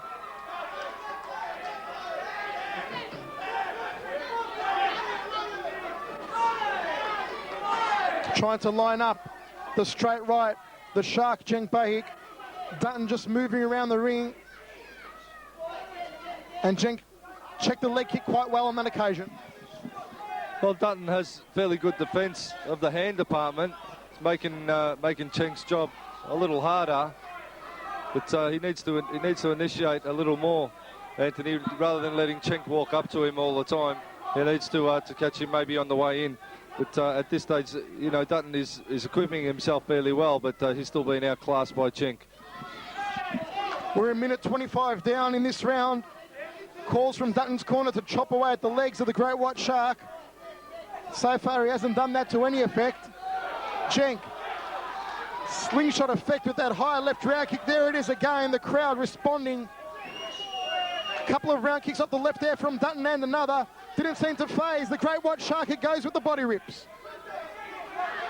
10 seconds remaining in this round. The great white, body rip again, followed by an inside and outside leg kicks. Dutton taking more knocks in this round yet again. The end of the third, Mark the Hammer. A good round again for Cenk. Once again, a good round for Cenk. Dutton throwing a bit of technique, but not really enough power in it. You know, you look at Cenk and you see him throw everything with maximum power. And in contrast, I look at Anthony Dutton, and he's just throwing probably most of his stuff half-heartedly. Cenk Bahik once again continuing along the barrage with 24 punches in that round. Dutton less than half, only 10, and you know, that pretty much tells the story. Cenk's work rate is always pushing up, and he's always landing the punches with maximum power. I think Dutton's been a little overcome by Cenk. And he's just not throwing his stuff hard enough, basically. Well, the great white shark, Cenk Bahik, has had, as Mark said, the superior work rate so far, throwing around 90 punches in 3 rounds of action. He's been very busy indeed, and as always, looking at picture of fitness and concentration. There's a straight right hand from Bahik, finding its way through the guard. He's going to work again with the hands against the ropes, but Dutton gets a bit of aggro behind him and fires out of a bad situation. Oh, spinning heel kick there by Bahik, followed up by an axe kick off the left leg. That's why he's called the Great White, and that's the sensational tactics and techniques we've come to expect from the playboy Cenk, great shark Bahik. Inside leg kick by Bahik, he timed it sweetly, and Dutton went down to the canvas on that occasion.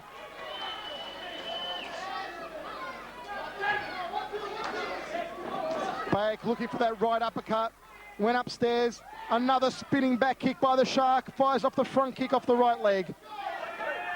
He's looking very sharp here tonight, Mark. Well, Cenk Bahik, you know, there's something to be said for a fighter this far into a fight, throwing the spinning kicks and the high kicks that Bahik's doing. You really have to have superior fitness to be able to do that. A lot of fighters get lazy as the fight progresses, but Bahik's really keeping quite a solid work rate, and his technique is matching that. So there's something to be said for this young man's ability. 30 seconds to go in this round. Been another strong one by Jenk so far.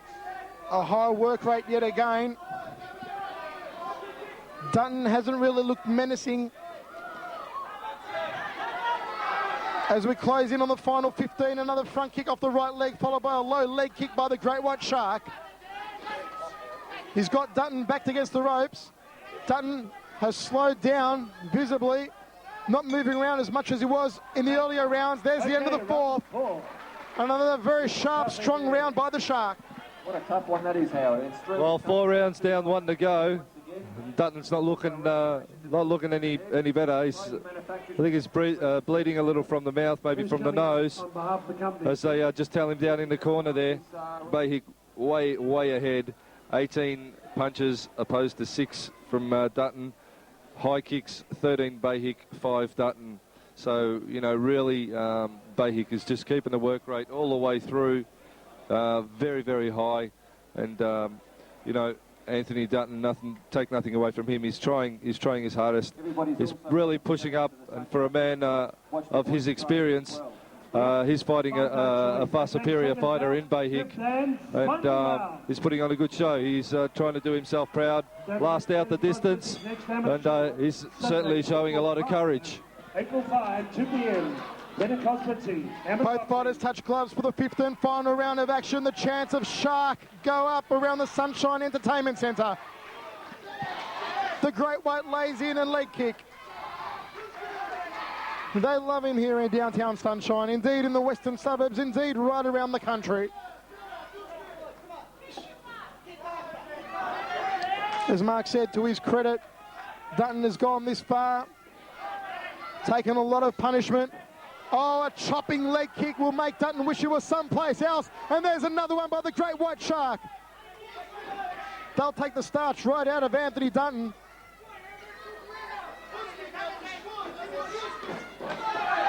Jenk, 1-2 to the head, then downstairs with the legs. Finishing off his combinations with that trademark leg kick.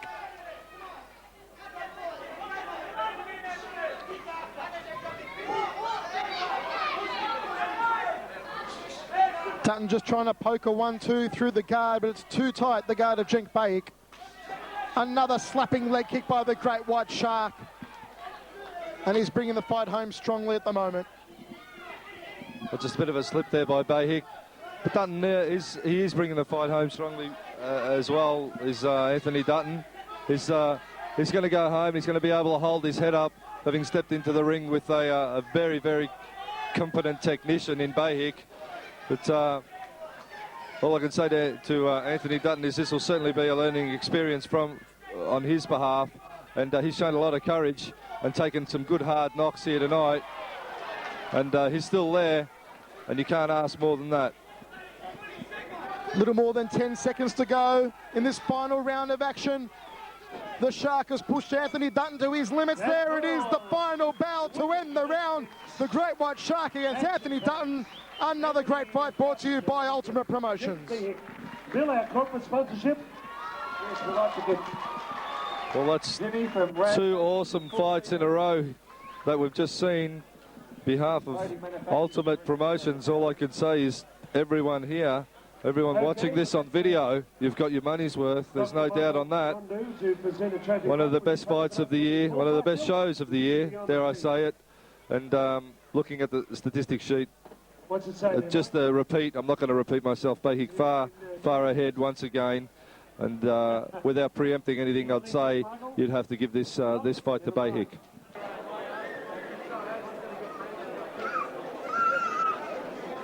Not yet. Mehmet, would you move aside, please, like a good man? Ladies and gentlemen, after 5 rounds of brutal kickboxing, we have a unanimous points winner. The red corner, Cliff, the red corner,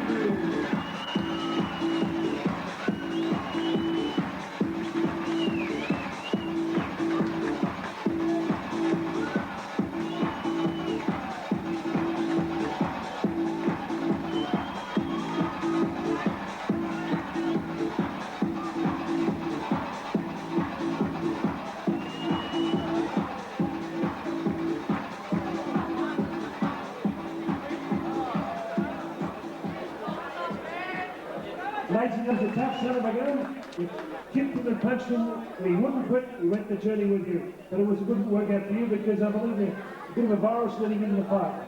Yeah, love the weather, how it is. One day it's cold, the next day it's hot. I plus I'm home always out, young, always having fun, always catching the flu or something out there, I was pretty confident winning this one. It was the first time I'm fighting an opponent with more experience. I've got the experience this time. That was a different for a change. So, but I gave away a lot of weight to him. He was at least 3-4 kilos heavier than me. But that's an excuse. At least I had advantage. I had more experience. I knew it would be a tough fight, but I'm just proud that I did the home crowd happy, and at least not like last time I let it down, but hopefully this time I do it.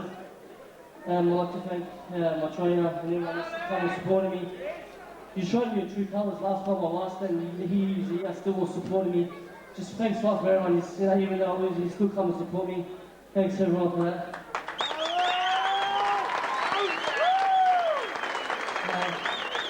I want to thank Dalton from Turkish community for helping me, bringing down the crowd and supporting me. All the guys from Insulform, thanks a lot. I'd like to thank my parents, all my friends and family. Software Restaurant, never done that, thanks a lot. Thanks everyone, let's go party, thanks. To the main event of the Galaxy of Stars. Ladies and gentlemen, Howard Lee, the Lord of the Ring, it's showtime! Ladies and gentlemen, let's get ready to rumble!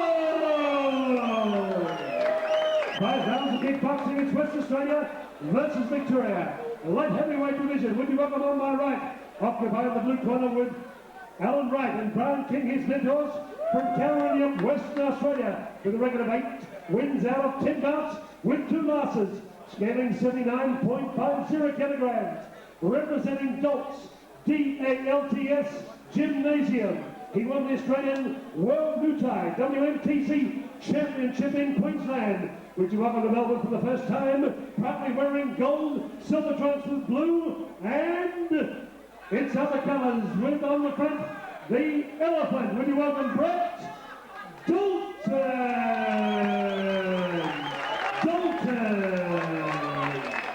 Across the red corner with Gordon Dawson, Kumpaan with John Cena, Sunshine Police Gymnasium, getting 79.50 kilograms. A record of 12 bouts, 10 wins, 2 losses. Would you welcome, ladies and gentlemen, the ISCA Super Middleweight Champion of Australia, the Pride of Albania, wearing red with white, the Beast, Ilaz Elshani! Elshani!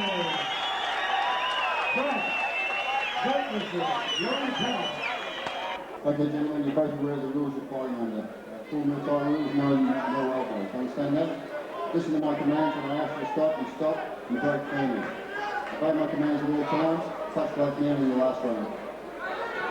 Bill Hartman, our sponsor of this main event, please.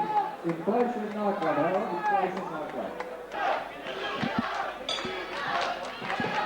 We're underway in the first round of our main event. Michael Chavello with Mark the Hammer Castaninius, the Beast, the human skyscraper, Ilaz Elshani, against Brett Dalton all the way from WA.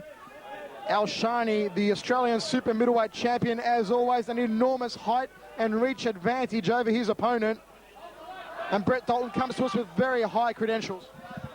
See, Brett Dalton, very interesting. First fighter of the night. He's gone to work on Ilaz Elshani's lead leg with a knee to the thigh. 5 unanswered knees to the thigh from Dalton in the opening of this bout. Well, Dalton looking to tenderise that left leg. There he goes again, the knees to the thigh. It is that left leg of Ilaz Elshani that uses the left knee to get it up to the head of his opponent and knock them out. He also uses those chopping leg kicks off the left leg. So if Dalton can neutralise that weapon of Elshani's, he could be in for a bit of luck here tonight. Dalton taking it right up to the Beast early on, dropping his head down. There's the left knee from Elshani we were just talking about, folks. And already this is turning into a torrid struggle between 2 real beasts of the sport, Dalton and Elshani. Third man in centre ring, Bryce Birtwistle. The left knee by Elshani again, and there's Dalton corking away to the outside left thigh. The Beast trying to get that left knee up nice and high. Dalton comes over the top with the right hand, forces Beast into the neutral, into the blue corner, and Bryce Birtwistle there to separate both men yet again. Well, very, very smart tactics here by Dalton. He's going to work on Elshani's lead leg and always pushing up, but he doesn't want to spend all his pennies in this, the first round. Well, Brett Dalton has obviously done his homework. They know that that left leg and that left knee of Elshani is his primary weapon. But I tell you what, even if Alshani pulls up a bit of distance, his handiwork has come a long way over the past year. More than capable of mixing up with his hands. There's the big right hand by Brett Dalton, one of his favourite weapons. Another right hand by Dalton forces Alshani against the ropes. A cracker of a first round so far, 2 minutes 20 into it. Of course, 5 by 3 minute rounds, what we're scheduled for. There's the handiwork from Alshani. 30 seconds remaining in this round. Dalton finds the mark with a straight right hand. They tie up over against the ropes. Alshani working the high right knee. Trying to line up the head of Brett Dalton. Dalton trying to power his way through with the left hand. Comes over the top with the right. Another short right hand by Dalton, then goes with an inside leg kick.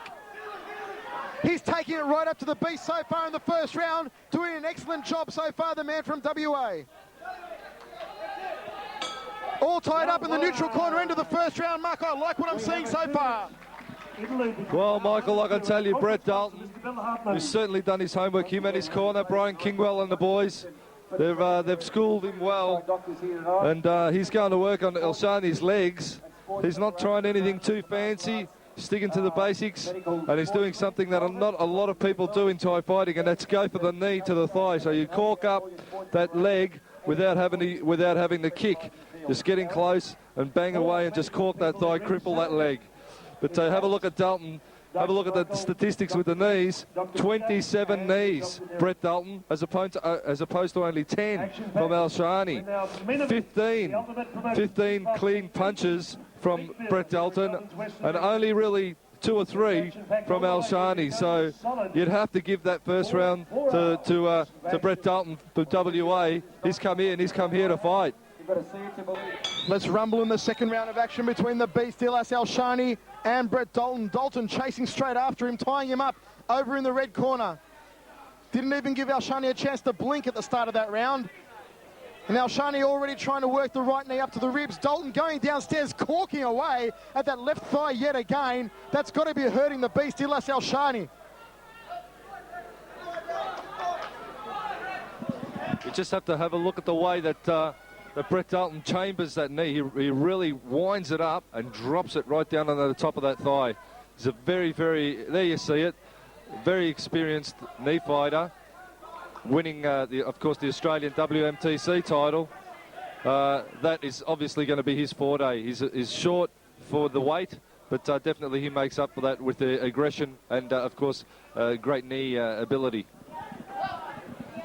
Well, we haven't really seen an opponent take it up to Ilaz Alshani like Brett Dalton is here, especially not in the knee departments, within the first 2 rounds. We're 1 minute down in the second round of action. Alshani trying to turn Dalton around and work that big right knee into the sternum. Dalton charging in on him again, tying him straight up against the ropes. Maintaining a very high work rate in the grappling situations. Brett Dalton comes over the top with the right hand.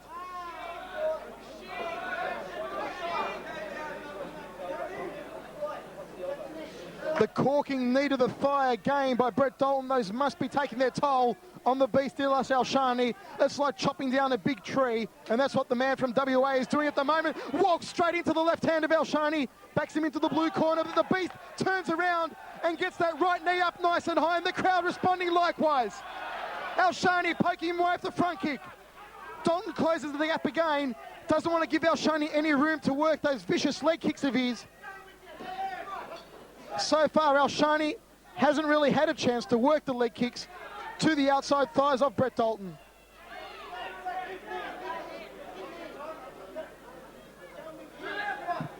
.50 seconds remaining in the second round. Brett Dalton charging in on the beast again, backing him into the neutral corner. They're all tied up. Well, Dalton is certainly lacks no aggression, charging across the ring there. But let's hope that he doesn't spend all his pennies. And come round 3, 4 and 5, he's got nothing left. There was the big chopping leg kick by Ilaz Alshani. That's what Brett Dalton has to be careful of. They're the chopping leg kicks that he put away Adam McNamara with in 2 rounds. And he'll want to do the same to Brett Dalton here tonight, the human skyscraper, Ilaz Alshani.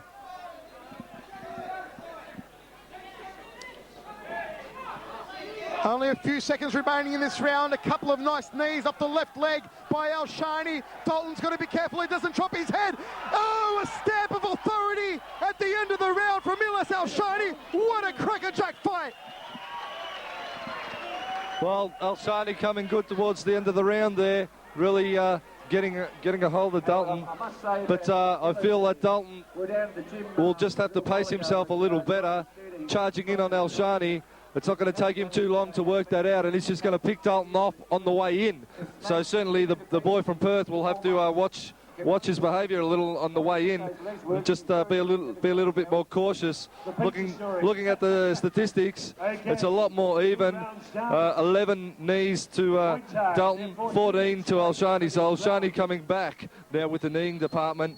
9 good shot punches from Dalton, only 6 from Alshani, but somehow I feel that Alshani will only get stronger as this fight progresses, and Dalton may have already spent the majority of his energy early in the first 2 rounds. Yep. Let's get it on in the third round of action. Brett Dalton charging out of his corner yet again, tying the beast up over in the red corner as he did at the start of the last round. Alshani working that high left knee in there again. Fires up a high left round kick. He almost caught Dalton unaware.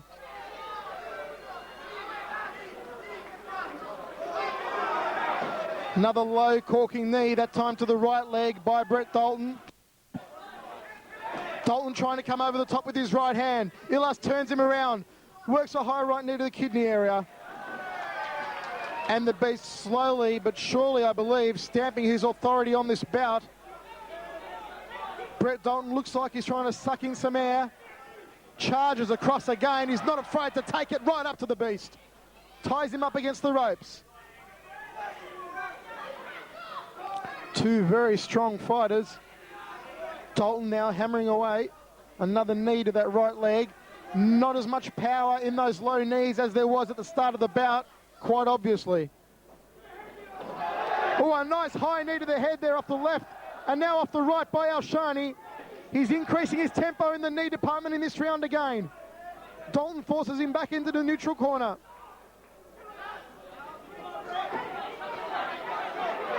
Brett Dalton looks like he's a bit exhausted in this round, Mark.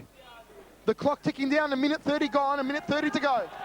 Well, Alshani's doing a much better job now in the grappling department. He's starting to angle Dalton's head down with his right and left hand. You'll see it. You see him doing it just now on the side of the head, side of the neck, trying to bring that the head into range, of course, for that big left knee or right knee. He's working both legs well now, Alshani. But Dalton I feel he's gone a little too hard in the first 2 rounds, which is why the ties usually start a little slower, because it is 15 minutes of fighting. But now he's going to have his work cut out for him. 50 seconds to go as they trade punches, and now some knees over in the red corner. Short left hand to the head there by Dalton.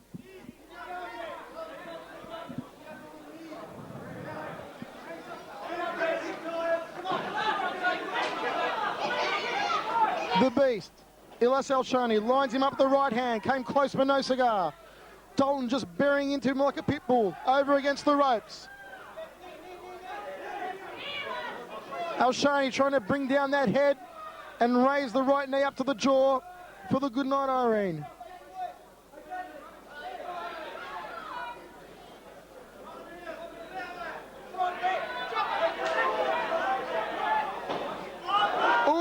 Glancing high left round kick followed by a spinning back fist from the beast, Ilaz Alshani.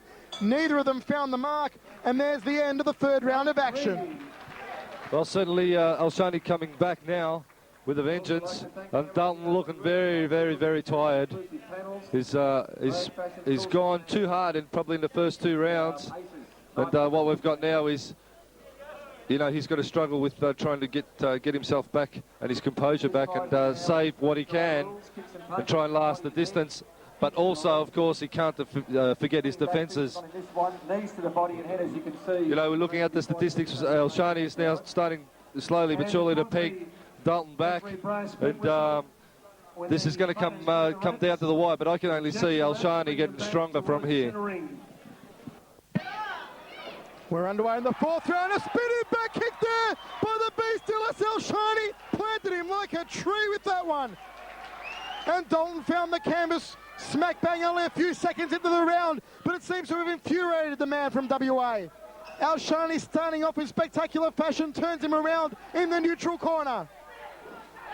A high left knees in succession to the head of Brett Dalton. One of the mouth guards has gone flying. Mouth guard. And referee Bryce Burwessel now spotting the mouth guard to reinsert it into the mouth of Brett Dalton. What an explosive start there from the beast, Mark. Well, I think Alshani's figured out Dalton's game plan, as I said earlier, and he's just going to work to that. Look at the big man wind up for a spinning hook kick, didn't quite come off. Showing tremendous agility here. The human skyscraper, Ilaz Elshani. Dalton ties him up again, drags him over into the blue corner.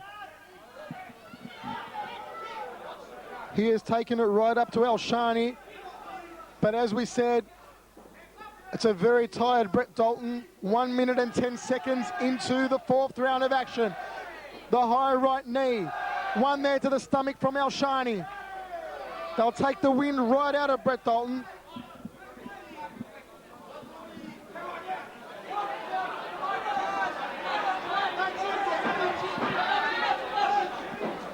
Alshani walks straight in with the left knee.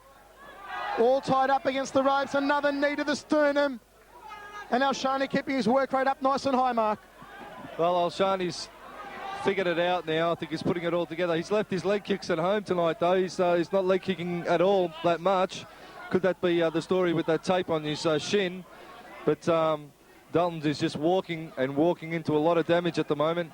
But here's one tough customer. There's this guy, Brett Dalton from WA, as are all the WA boys tonight. Jumping, spinning kick by the beast. Dalton in all sorts of trouble. It's over. It's good night, Irene. A sweet victory indeed for the beast, Ilaz Elshani.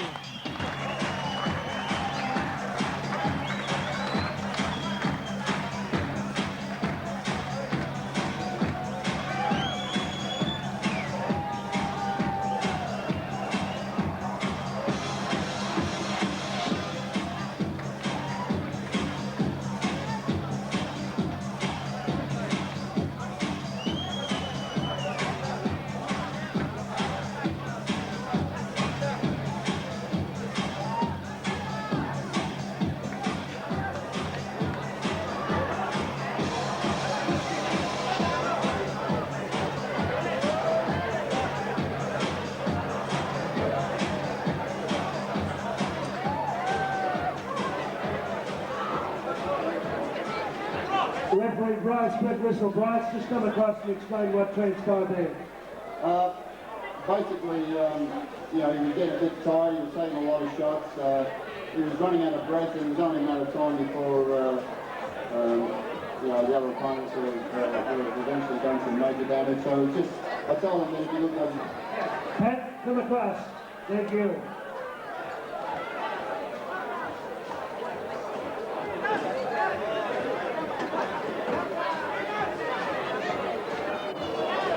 Dr. Lewis, was that an appropriate stoppage there, you believe? It was more than appropriate. I think the way Bryce jumped in with somewhat athletic and I've really seen the fighter take as much damage and still be able to keep going.